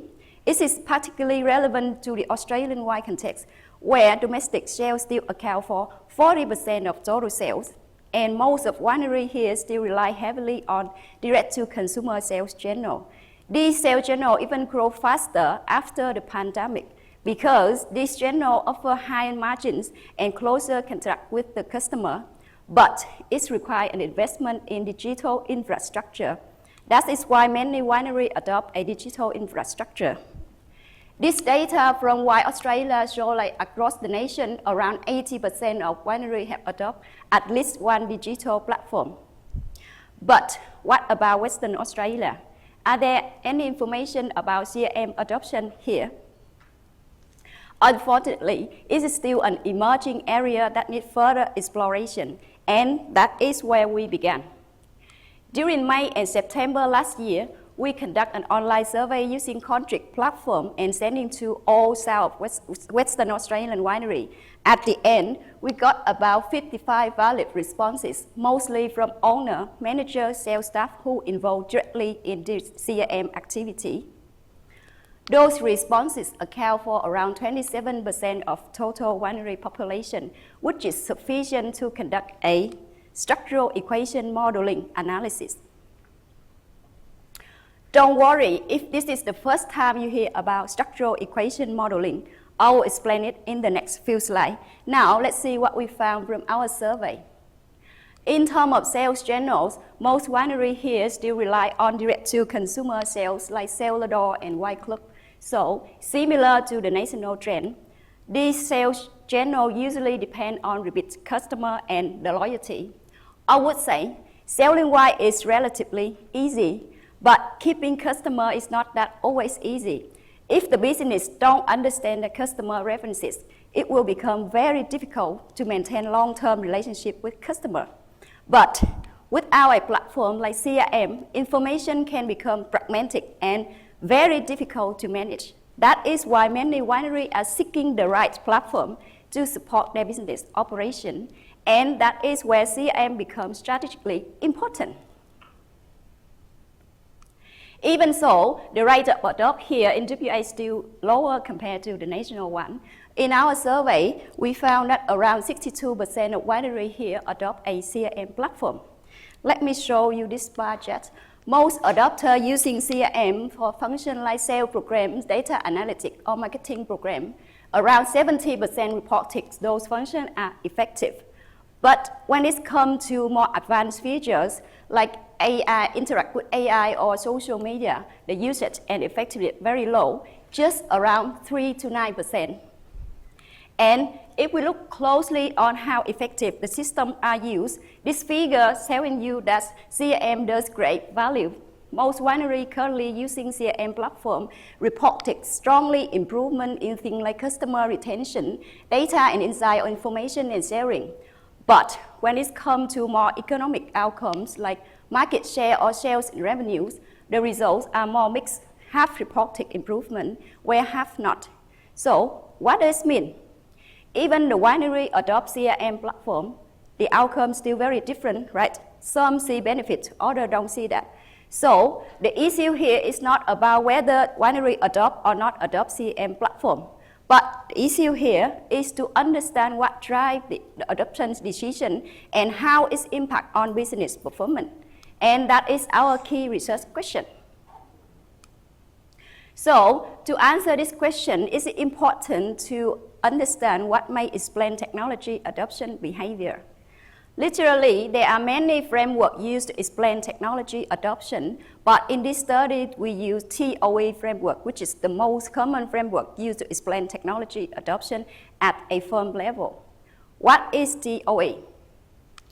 TOA stands for the three key main elements called technology, organization, and environment, and these three dimensions explain the decision of adopt a technology. Let me explain it a bit detailed.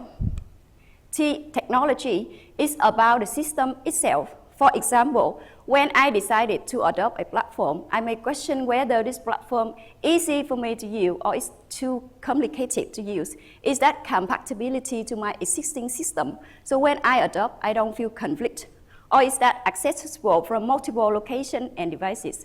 What if I go for business trip? Can I still use it? So all that sort of thing explain the dimension of technology. And then we group all relevant dimension, put it in the label. In our study, we call technological capability. Organization talk about internal resources. When I decided to adopt platform, I will think about my organization readiness. For example, my staff have skills and knowledge to use this platform effectively, or my financial support, I have enough money to adopt and maintain this technology, or even my business scales, I'm large enough to benefit to such a platform. So all that sort of thing explain the organization dimension. And again, we group all relevant and put it under the label we call organizational capability.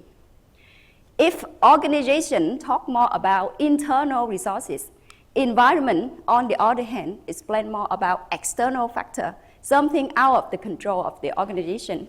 For example, if I see my competitor adopt the platform, I may think whether I adopt it to speed up or I may left behind. So all that sort of thing we call environmental pressure.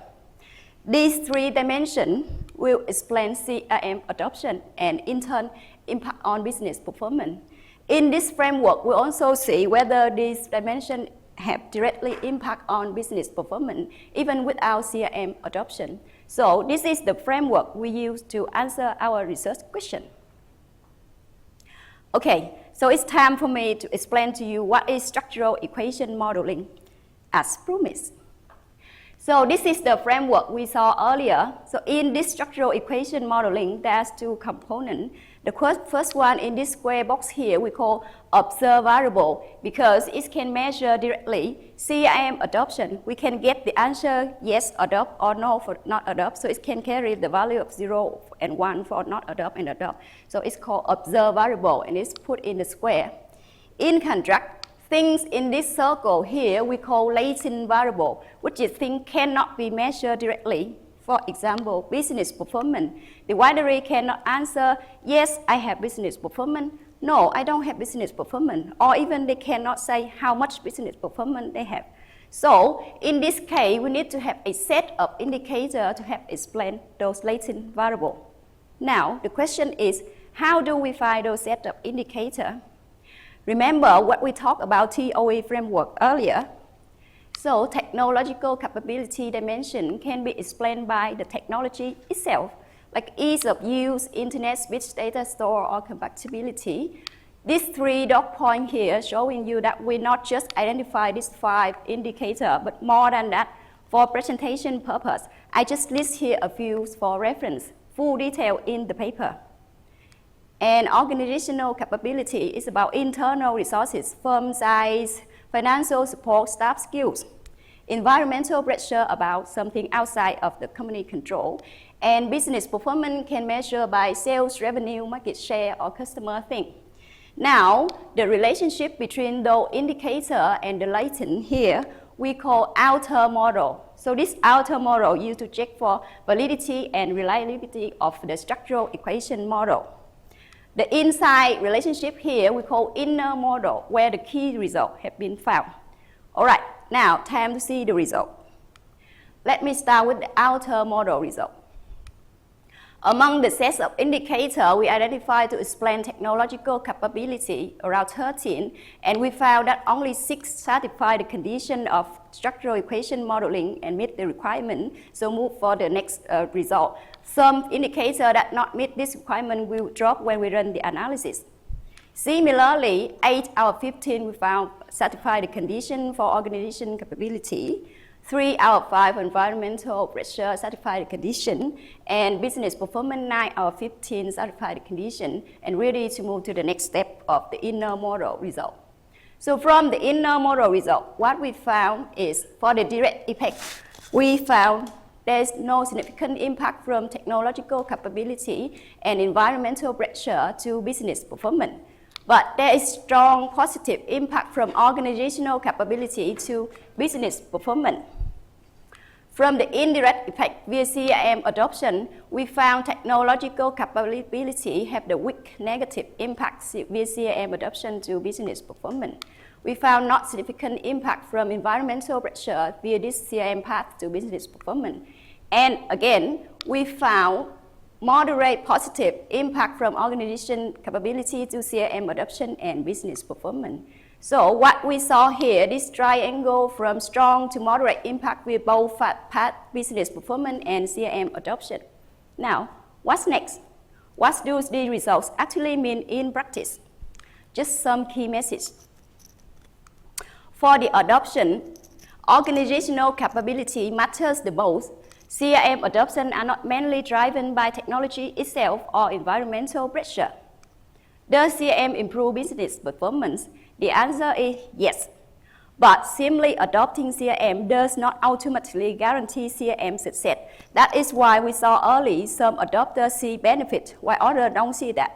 So my key takeaway today for Western Australian winery, CRM adoption, CRM success is not about follow the crowd to choose the most advanced CRM platform, but it's about building internal capability, ready to use the platform effectively and strategically. All right, I'll end my presentation here. Thank you very much for attention. Happy to discuss further if someone interested in the topic. Thank you.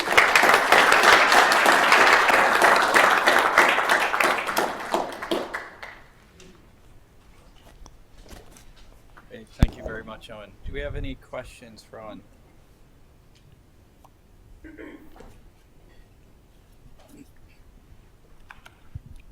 Thank you for that. I think that the winery industry is really interesting in comparison to maybe some other ag industries and how they value the customer relationship and other things like branding and having a diverse source of income like tourism, and doing things like paddock to plate. Apologies if this is a little bit off topic, but I was just wondering if anyone had adopted like a CRM that looked at maybe supply chain tracking or anything like that, or seeing like how do they use the data, like this is what customers like, this is what customers didn't like. I'm just interested to know, because the branding of wineries comes from here, like that, and that's what customers want to know. So yeah. Thanks for the question. Actually, for the CRM, as I mentioned earlier, there are many variations of CRM, and it depends on the budget.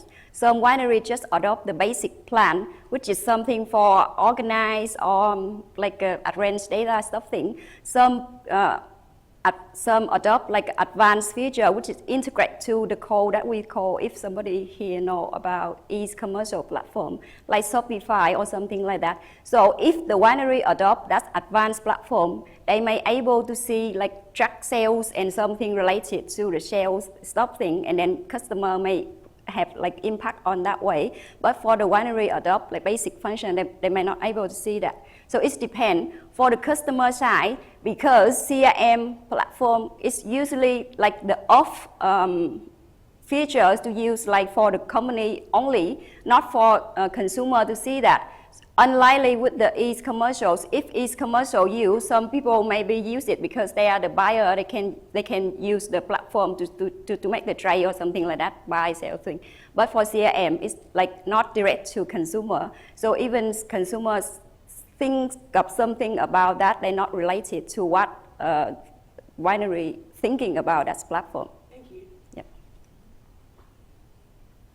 Other questions? Yes, please. I was just wondering, Just wait for the mic. Sorry.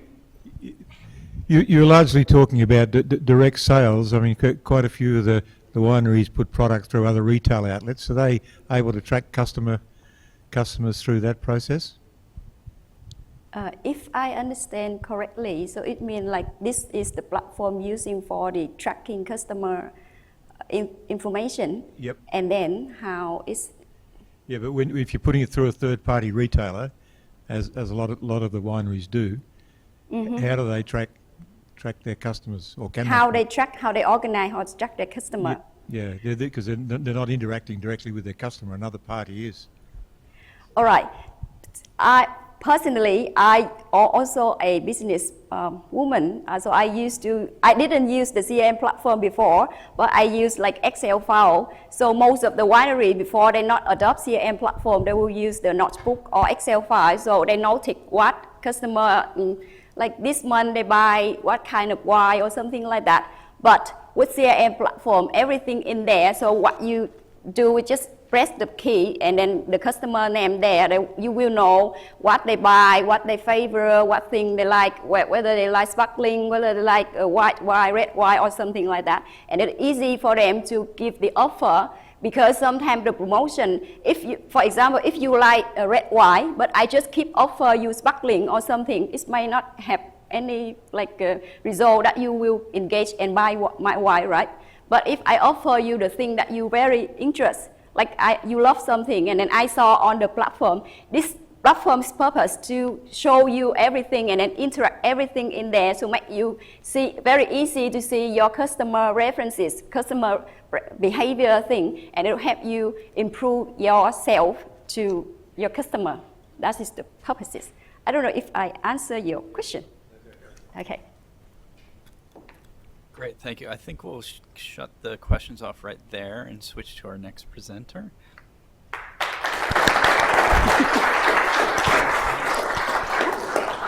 Okay, sorry.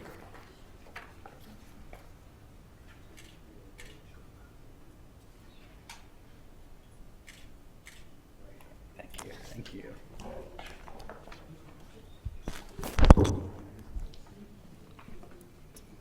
All right. Our next presenter is Yadav Padiyoti. Yadav is a third-year PhD candidate in the School of Agriculture and Environment, and his PhD examines inefficiencies in Australian agricultural markets and their implications for Australian growers. Yadav is a trained applied economist with more than 10 years of professional experience across government, academia, and research institutions. His research interests include agricultural marketing analysis, value chain analysis, non-market valuation, bioeconomic modeling, technology adoption, and behavioral economics. Today he will be presenting on his research, portion of his PhD research, inefficiencies in Australian agricultural markets and their implications to Australian growers. And hopefully he'll be presenting this work in Kansas, Missouri later on this year. So please will you join me in welcoming Yadav.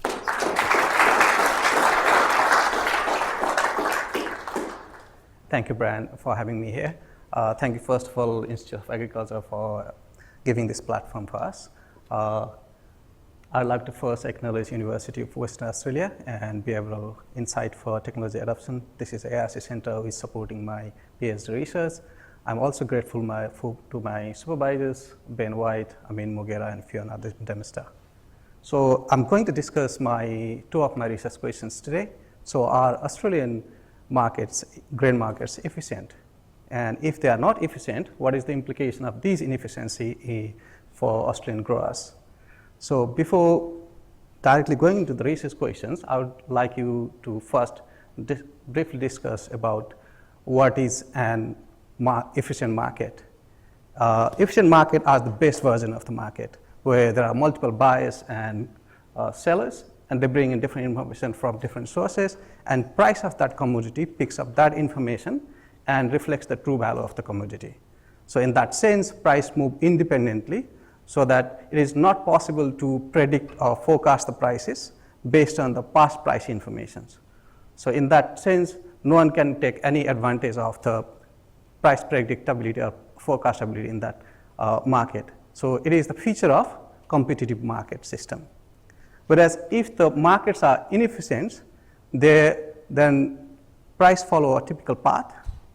That means price are not random or independent. The price movements are dependent to the past price information. So anyone who would like to simply take advantage of this price forecastability will predict the price and take advantage in that market, take additional profit of the market share, and disadvantage growers probably, or who is weaker link in the market chain. So why we are interested in this analysis in market efficiency in Australian wheat market is that there is a little bit of history of monopoly in the Australian marketing system, although there is a transition in recent years. For example, up to 1989, Australian wheat marketing was completely monopoly. There was a state-owned enterprise called Australian Wheat Board, who has a sole control of wheat marketing system, both for domestic and international marketing. By 1989, it was partially deregulated, and domestic market was open, but international market was still under the control of this Australian Wheat Board. It was only 2008. By then, it was completely deregulated, and both domestic and international market was fully open for domestic and international markets. So the stated goal of this deregulation was to enhance competition in the grain marketing system, ensure transparency, and promote efficiency, so that there is a fair distribution of gains and losses among growers, traders, and consumers. Another concern about what we have observed recently is there is a high level of concentration in marketing system in Australia. For example, top 9 traders in Australia comprise more than 90% of market, and top 4, which is Cooperative Ball Handling, CBS, Viterra, Cargill, and GrainCorp, they control almost 2/3 of the markets in Australia. So there is a little bit of history of monopoly and evidence of oligopolism in Australian marketing system. So in this scenario, what we are doing is we are taking 2 markets, which is Newcastle of New South Wales and Queensland of Western Australia, to understand what is the level of efficiency or extent of efficiency in these 2 markets.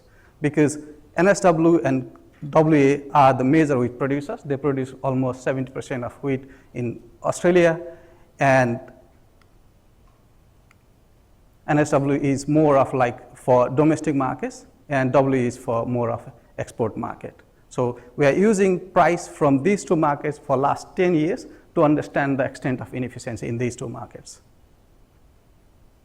To understand this inefficiency, what we are doing is we are using this unit root analysis model where it explains the relationship between current price, past price, and the random factor. So if you simply rearrange this equation, so if you take the past price into the left of the equation, it will form the change in price, which is return. So if you simply rearrange these equations, what happens is, if the markets are efficient, this return will be purely random. So it is independent. We can't simply predict based on this one. In that case, this past price will have no influence in the return or the future prices. That means the coefficient of this past price should be 0, and this is what we are going to test. This is a conventional and model which assumes that price move randomly and they have a 0 mean of change and the variability over time is constant. But in reality, the prices are faced with different kind of shocks ranging from weather extremes, the geopolitical tensions, and trade policies. For example, quinine price over the last 4 years, they have experienced 4 major shocks, one in June 2017, November 2019, August 21, and March 2023. There is also changing variability over time. So for example, that conventional model assumes that this variability should be constant, but there is a period of high level of variability of volatility and low level of volatility. If these shocks and variability are not accounted for in this unit root model, they do not give us reliable or precise estimates. In order to control this, what I've done is I've estimated this unit root model in GARC-based unit root model with structural breaks, where I have accounted for these structural changes in the price generation process and also the volatilities. So I'll not explain this model, but what I found out estimating this model is Australian grain price are not random or independent. They are dependent. Price movement is dependent on the past price information. So using past price information, we can simply predict the future price movement. So if anyone in the market, probably traders, they want to make extra profit using this predictable behavior of price information, they can earn extra money, compromising the welfare of the growers. This leads us to the next questions. What are traders doing here? Are they actually exploiting this predictable behavior of prices and profiting themselves and disadvantaging Australian growers? What is the implication of this implication of inefficiency for Australian growers? Because not all growers will have access to this historical price information, or they may not have a technical capability to run this complex econometric model. So in that case, what we do is we simply run the asymmetric price transmission analysis. Here what we do is we take global prices, which is future price in seaboard and Euronext. These are the global price leaders in providing price discovery functions for domestic and national markets, because these national markets, they follow the price signals from these global markets. We simply decompose these futures prices into positive change and negative change and test whether the effect of this positive change and effect of that negative change is equal to the Australian spot prices, or it differs in the Australian spot prices. If the effect of this positive change and negative change is equal, we call it symmetric price transmission. That means the positive price change, which is a gain, is equal to negative price change, which is loss. That means there is a fair distribution of gains and loss. Whereas if the effect of positive change and negative change is different to Australian prices, that means there is asymmetric price transmission. That means distribution of gains and losses are unequal. So they are probably taking off something from the market. So who is doing that? So again, this is a conventional conceptual framework we consider all structural breaks, volatilities in this complex model, which is called nonlinear ARDL autoregressive distributed lag model in a GAC framework, where we also consider those structural shocks in Australian prices. By estimating these prices, what you find is there is asymmetric price transmission from international future prices to Kwinana prices, and which is negative. That means for each unit change in negative prices, that is higher than the effect of positive change in international prices. So for example, when you quantify that, for each 10% decrease in seaboard prices, the pass-through of this negative shock is 4.2% to Kwinana prices, whereas positive pass-through is just 2.8%. So if you see the difference, the negative pass-through is 50% larger than the positive pass-through in short run, whereas that difference in long term is 2%. In case of Euronext and Kwinana, so negative pass-through is 52% larger than the positive pass-through in short run and 6% larger than the positive pass-through in long run. In contrast, we don't see any kind of asymmetry in Newcastle market.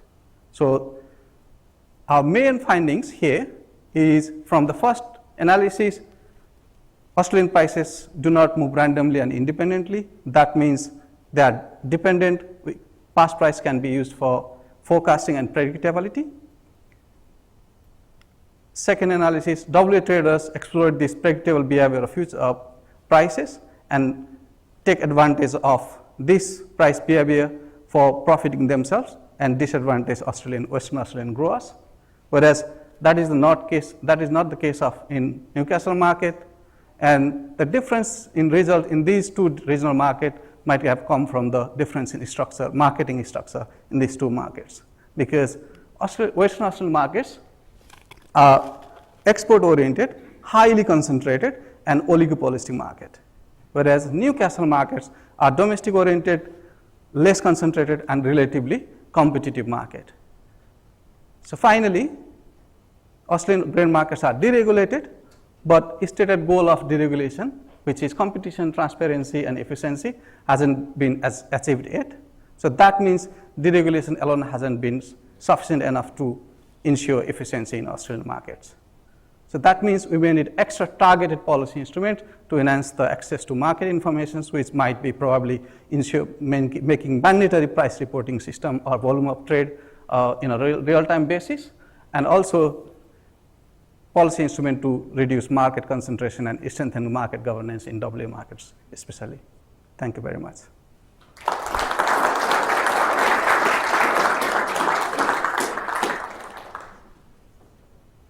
Excellent, thank you very much. Do we have any questions for Yadav? Please.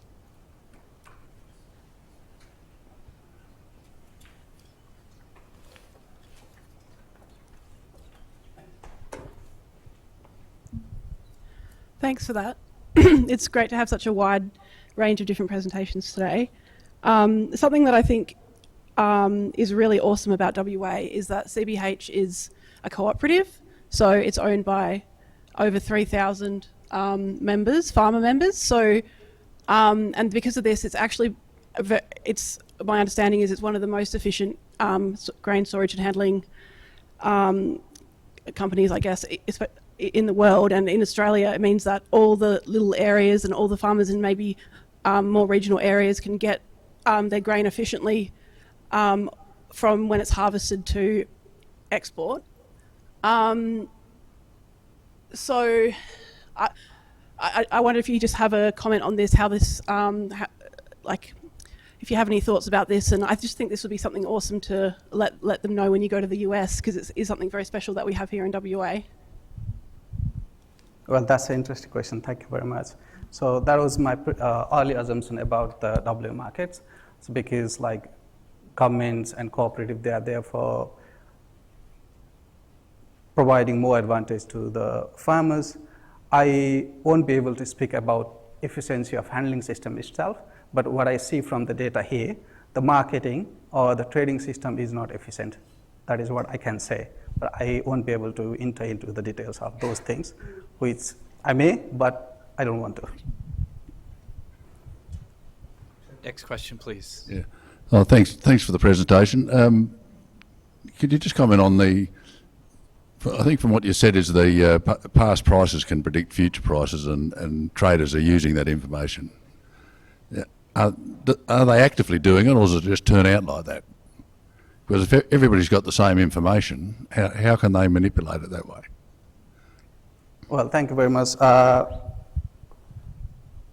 This is a very common thing that there are market analysts sitting there analyzing different forms of information and making use of that information to forecast price behavior of price movements. That is actually the job of a market analyst. But, well, what we assume in economics is if the markets are efficient, so price should not be forecastable. But people churn out different information to forecast the information. So, for example, in our case, so Australian markets are predictable, but when you simply use simple models, then you won't be able to simply find that it's predictable or it's forecastable. But when you consider all information about geopolitical tensions, supply chain disruptions, and price shocks from different other factors, then you end up being able to forecast these prices more precisely. So that is what market analysts, which are mostly solving to the traders or actually hired by the traders, and that is where they want to make profit. But in contrast, what happens with the growers, for example, let's say there are 3,000 growers with CBS. So growers themselves may not sit in the table and churn out this information and may not forecast these prices more precisely. So this is kind of asymmetry in information, and asymmetry is in technical capability, and this asymmetry ends up providing more benefit to the traders or the larger businesses. Yeah. We've got time for one more quick question if we... Following on Terry's question, I think we know that our price is determined by two things. One is the external demand. Majority, 78% of Australia's wheat is exported. The second factor is domestic production. For example, the Eastern Australia, which is called as Newcastle, when there is low production, there may be some movement of grain from Western Australia to therefore feed the flour mills and so on. But I still cannot contemplate a correlation between the past price and the future price, because you could have a pretty bad situation in 3 or 4 major net exporting countries, whether it is Canada, US, the former Soviet Union, and so on. So basically, I just still can't digest the past price and future price, because you could have a very dry situation in those countries, the Northern Hemisphere countries, and that can drive price here. Yeah, that's what I was trying to discuss here, because I didn't have much time to discuss about those things. For example, in 2017, the sudden price rise in Australian market was due to the prolonged drought in Australia. It reduced the production, and reduction in production still increases the price. For example, as you said, in Canada and Russia, so in 2021, there was an ice crusting in Russia that reduced dramatically the production of wheat in Russia, and that kind of pushed up demand.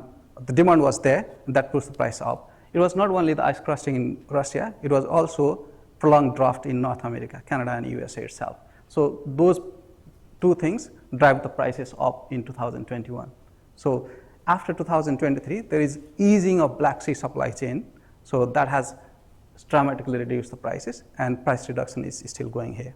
So about November 2019, it's about the prolonged drought. So 2017 is because of the increase in US barge rate in Mississippi River. Because of the increase in barge rate in Mississippi River, US wheat didn't go to the export markets. That basically increase the price of Australian and Argentinian wheat. So if you do not consider these shocks and simply use the past price information, we may not be able to forecast the prices. But when we consider all these shocks and these variabilities, so that is what I'm contributing, because normal conventional models, they do not consider these ones. I'm taking up this information, putting into the model, and being able to precisely predict the future prices. Okay. Thank you. If you join me one more time for you got it.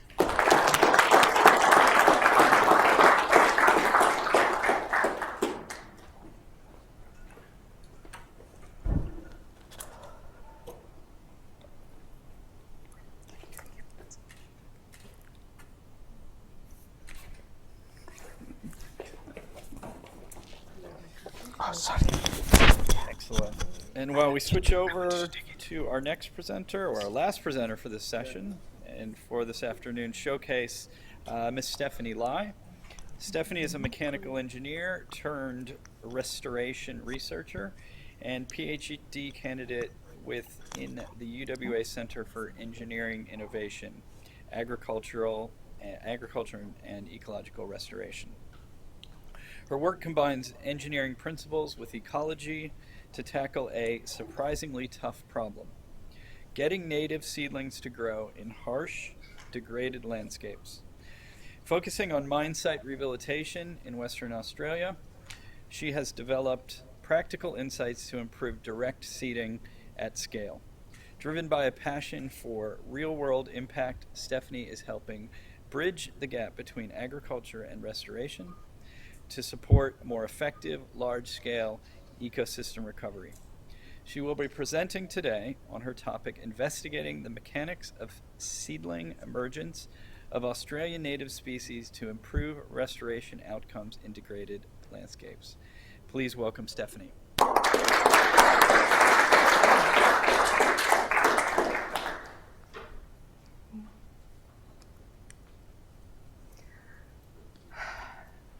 Good afternoon, everyone, and thank you for being here. I'd like to start by first acknowledging my supervisors and thanking the teams at the Centre for Engineering Innovation and Kings Park Science for their support throughout this project. Now, some of you might recognise what this is, and it's a mine site. And the key question underpinning my research is, how do we make something that looks like this into something that looks like this? Now, here in Australia, we love mining. This is a map of all the mine sites we've got in Australia. The different colours are just denoting the different status of the mines. So are they active or are they closed? Right now, we've got over 450 mines that are active and under development. We've got over 200 that are under closed and care and maintenance. And we're also dealing with over 50,000 historical abandoned mines. So that is a lot of mines, and that is a lot of land that we need to rehabilitate if we want our native ecosystems to survive. So let's zoom in on Western Australia. We've got this cluster of mines up north in the Pilbara region where a lot of our iron ore activity comes from. If anyone's taken a road trip up north, you might have seen scenery that looks a little bit like this. And maybe it doesn't look as impressive as the Amazon rainforest, for example, to some of you. But actually, it's considered a national biodiversity hotspot that contains high levels of endemism. That means flora and fauna that is found only in this area and nowhere else in the world. For example, our Triodeopungens are spinifex grasslands, all these low-lying grasses we've got here. And for example, our many species of acacias or wattles. In the Pilbara region, there's over 100 species that are found there. So let's put it into context for all the agriculture people in the room. So agriculture and native plant restoration, they're both putting seeds in the ground and getting plants to grow, right? But with agriculture, the situation is a little bit easier than native plant restoration. So generally the soils are a lot easier to deal with. I will say they're mostly homogeneous. I know not all, but mostly. You're often dealing with seeding a singular species at a time, so you can optimise for that species.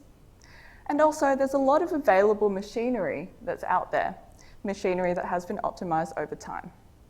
And underpinning all of this is decades of research in the agricultural space. If we compare this to native plant restoration, oftentimes you're dealing with seeding into very rocky, heterogeneous soils where there are very large fractions of gravel and rocks. You also need to deal with seeding mixes of seeds, so a lot of different species at once. And while some native plant restoration practitioners are moving towards using machinery, what there is available is really ag machinery, so using repurposed ag machinery that isn't yet fit for purpose in a lot of cases. And compared to the ag space, there's a very limited research base. But the good thing is being able to use machinery. So Australian farms are very vast, very large, and mine sites are also quite large. So really using machinery is the only practical option to rehabilitating soils at scale. So that should be good to go, right? Let's put the seeds in the ground and let's go. Unfortunately, it's not that easy. When we're talking about arid restoration ecosystems, we've got less than a 10% emergent success rate. Now that's not very good. Imagine if only 1 in 10 of your crop stands actually survived. So what's going wrong? When we plant a seed in the soil, it needs to go through a few phases before it's an established plant. It needs to germinate, it needs to get to the surface of the soil, and it needs to grow and keep developing until it's an established plant that can make its own seeds. So research has identified where most of the problem is coming from. And it's this region here, in between germination and emergence, when this plant is trying to get to the surface, that is constituting the major bottleneck for seedling survival. So let's go underground and see what's going wrong. We approached this like an engineering problem. We said, what physically has to happen for this seedling to get to the surface of the soil? And we came up with 2 major conditions. So firstly, the emergence force generated as the seedling is pushing its way to the surface needs to be greater than the resistance force acting against it. If not, then the seedling will not make it to the surface. And secondly, the shoot length generated as it emerges needs to be greater than the path to the soil surface. Again, if that doesn't happen, then the seedling will not emerge. So my research is investigating the mechanics of seedling emergence for a native species, looking at shoot length, the very maximum length that the seedlings can produce, and some variables that affect it. We did some force measurements, measuring how hard seedlings can push. And we put this together to see how seedlings did when they're approaching rocks and obstacles in the surface of the soil. We did this experimentation on one native species, Acacia inequilatra, which is found only in the Pilbara and parts of the Northern Territory. It is a fairly large seeded species and it germinates well, in that it's a well-behaved species that is good to test methods that have been developed in agriculture on a native species for the first time. So how long can a seedling shoot grow in the dark? Sounds like a trick question. But, before a seedling is exposed to the light and it can photosynthesize and make its own food, it is predominantly dependent on the nutrients contained within the seed. So based on this limitation, we wanted to know, well, actually how long can this shoot grow? So we did some experimentation planting seeds in germination paper rolls in dark conditions. The germination paper acted as a radial support so that the seedling shoot couldn't bend and buckle. And we tested at a few different temperatures. Our key results were that shoot length could reach over 100 millimetres for these warmer temperatures, and there was some limiting effect of the cooler temperature tested. So next we wanted to know, well, how does it go in burial? So we tested in a low resistance white sand. We wanted to know whether the seedling could emerge from depths the same as the shoot lengths that were measured. And we found out that Well, actually it couldn't really. That the emergence was only observed at the shallower depths, and we didn't see any emergence at all at the 100 millimetre mark. So we found out that emergence depth does not equal to shoot length. There is some resistive effect of the burial condition that limited the amount that the shoot could grow. So next we wanted to know, well, how do seedlings do under force? What happens physically to the seedling? We did a few experiments testing different depths of burial and also through applied loading onto the seedling as it grew to find out what happens. We found out that as resistance increases, the shoot grew shorter and also thicker, essentially bracing itself against the force. And this wasn't subtle either, so we found that just a 20 millimetre difference in burial depth in white sand could produce measurable changes in the seedling morphology. So then we wanted to know, well actually, what is this maximum force that the seedling could produce? So we did some measurements and we tested a few things, and it could actually produce around 200 grams of force, which is about the mass of a medium apple, or a bit less than the smartphone in your pocket. And that was pretty amazing. So seeing as this is a 50 milligram seed, that's over 4,000 times its seed mass in force. But what happens if it's growing out of something that looks like this? We wanted to know how the seedlings did when they were growing against the rocks at the surface of the soil. So we got samples of pilbara rocks, and we measured them, and we weighed them and characterised them. And we wanted to know, well, do the seedlings actually just see these big obstacles and just go around them, or are they actually applying this force towards moving the rocks out of the way? So here's some time-lapse footage on what we found. You'll be seeing a lot of movement in this video, because we found that for smaller rocks, the seedlings were actually able to move and in some cases completely tip these obstacles out of the way. We found that for the medium and larger rocks, the seedlings could actually shift and rotate them, and potentially creating new emergence paths for these seedlings to emerge from. So in fact, they were able to apply some of this pretty insane lifting ability to shift these obstacles. So, what we found was that the seedlings could actually displace rocks that were heavier than the measured 200 gram maximum force, likely by applying this force off-centre or in a lateral direction. And the emergence was unconstrained by even the largest rocks, where some of these seedlings could just navigate around them. So really, the secrets to successful emergence are a combination of shoot length and seedling force. Where to give the seedlings the best chance of emerging, you should place the seedling within the seedling's reach and against resistances that it can physically push through.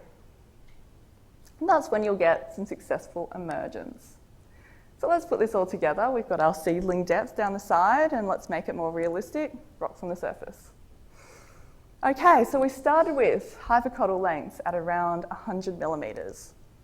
But hypocotyl lengths don't equal to burial depths, so we found emergence depth out of a low resistance white sand at about 60 millimetres. And real topsoils are going to be a bit more resistive than that, so let's say 50 millimetres. And the seedlings could only push out completely out of the way, just some of those very small rocks, so we need to give them a bit of space to be able to go around these rocks. Some of those medium and larger size rocks. So this is a pretty good position where if you plant this species within the first probably 30 millimetres of the topsoil, you're going to have a very good chance of that seedling emerging. So why does this matter? This is one step towards a native species knowledge base where we've tested the capabilities of emergence out of very challenging rocky substrates. This can help us guide planting depth decisions. It could also help us guide decisions around soil conditions and the optimal conditions for the seedlings to emerge from. to mechanically give the seedlings the best chance of surviving. Because more plants means better recovery for our native ecosystems, because sometimes the biggest barrier to restoring landscapes is just getting a seedling out of the ground. Thank you.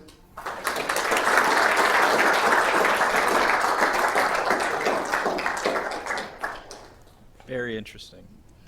Do we have any questions for Stephanie? We'll start here. Very nice talk. But I've found if I've ever tried to grow native species, that the first step is getting them to germinate, because obviously sometimes you have to scarify them, sometimes you put it in boiling water, sometimes you have to soak them for days and weeks. How did you get around that in your experiments? So absolutely, and you raise a good point there. So there's a huge base of research into just germination of native plant species and how you reduce some of that dormancy. So we didn't address that in my experiments. So I picked a species where we already knew what that dormancy condition was. So for my species, it was soaking it in hot water, 90-degree water for 2 minutes, and that got the plant to germinate very readily. Again, fantastic talk. Questions, obviously you looked at from the engineering point of view. Yes. I was wondering if there is a biological component in that as well, because those systems are really challenge for the plants, is the availability of nutrients and water. Can, I guess both from that perspective, that coating the seeds or with providing with some polymers with water and nutrients, and which some of the symbiotic microbes can help push that a bit further. Yeah, absolutely. And I hate to say this, but also not something that I did in my research, but I've got some other colleagues and things who are looking at things like pelleting, so coating these seeds in nutrients and that before you plant them.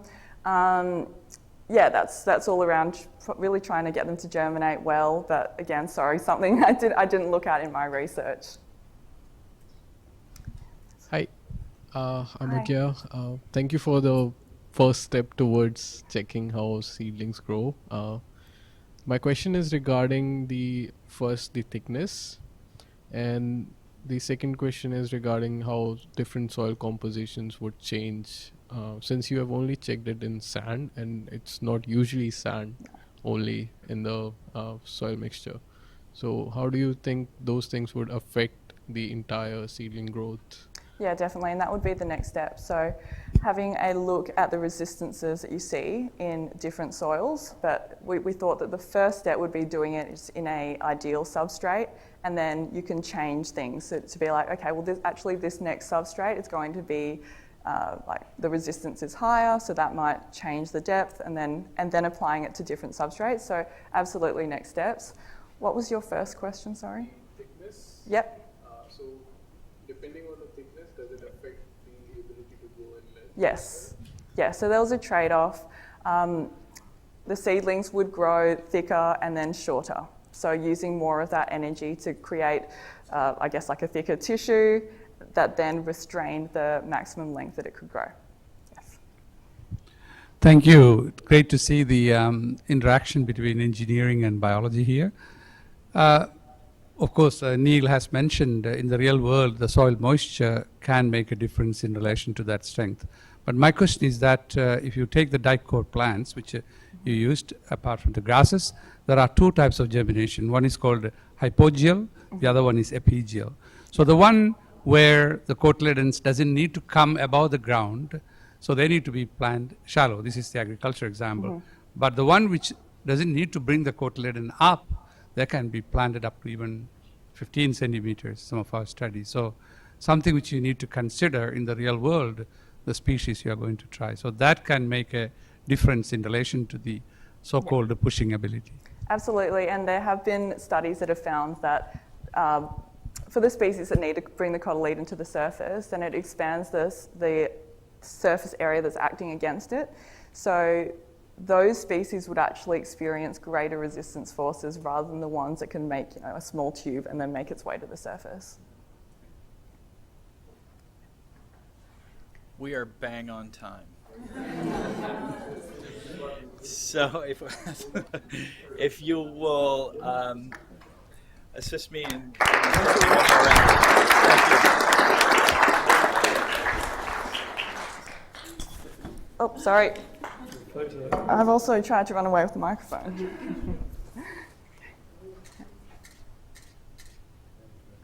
Thank you very much. Thank you. Which one is Brian's? This one. Brian's. Thank you, Brian, and of course the speakers. I thought I had only 3 wines. Still, the 3 wines are still here. I'll take it on.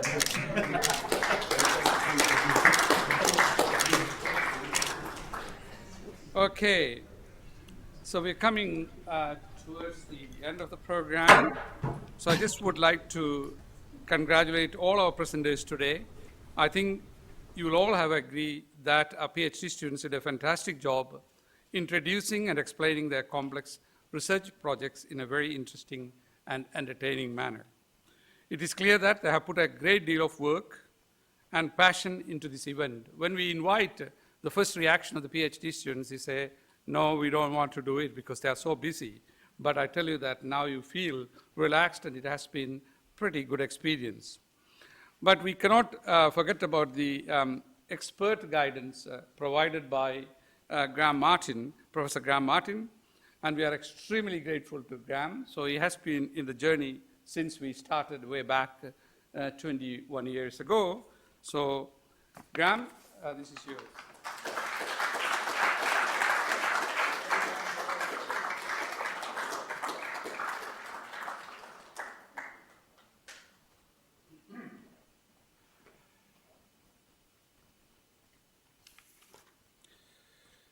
So again, please give an extra round of applause for our students.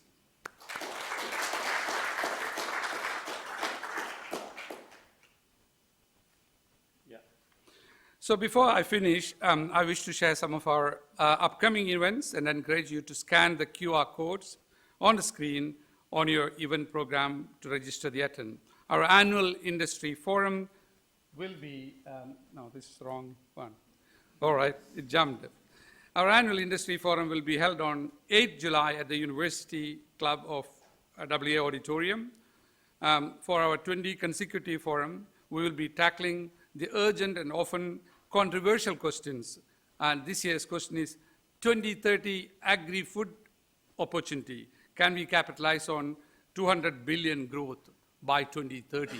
So the current value is sitting around 195. This is the products we consume, the things we go and buy in the supermarket and so on.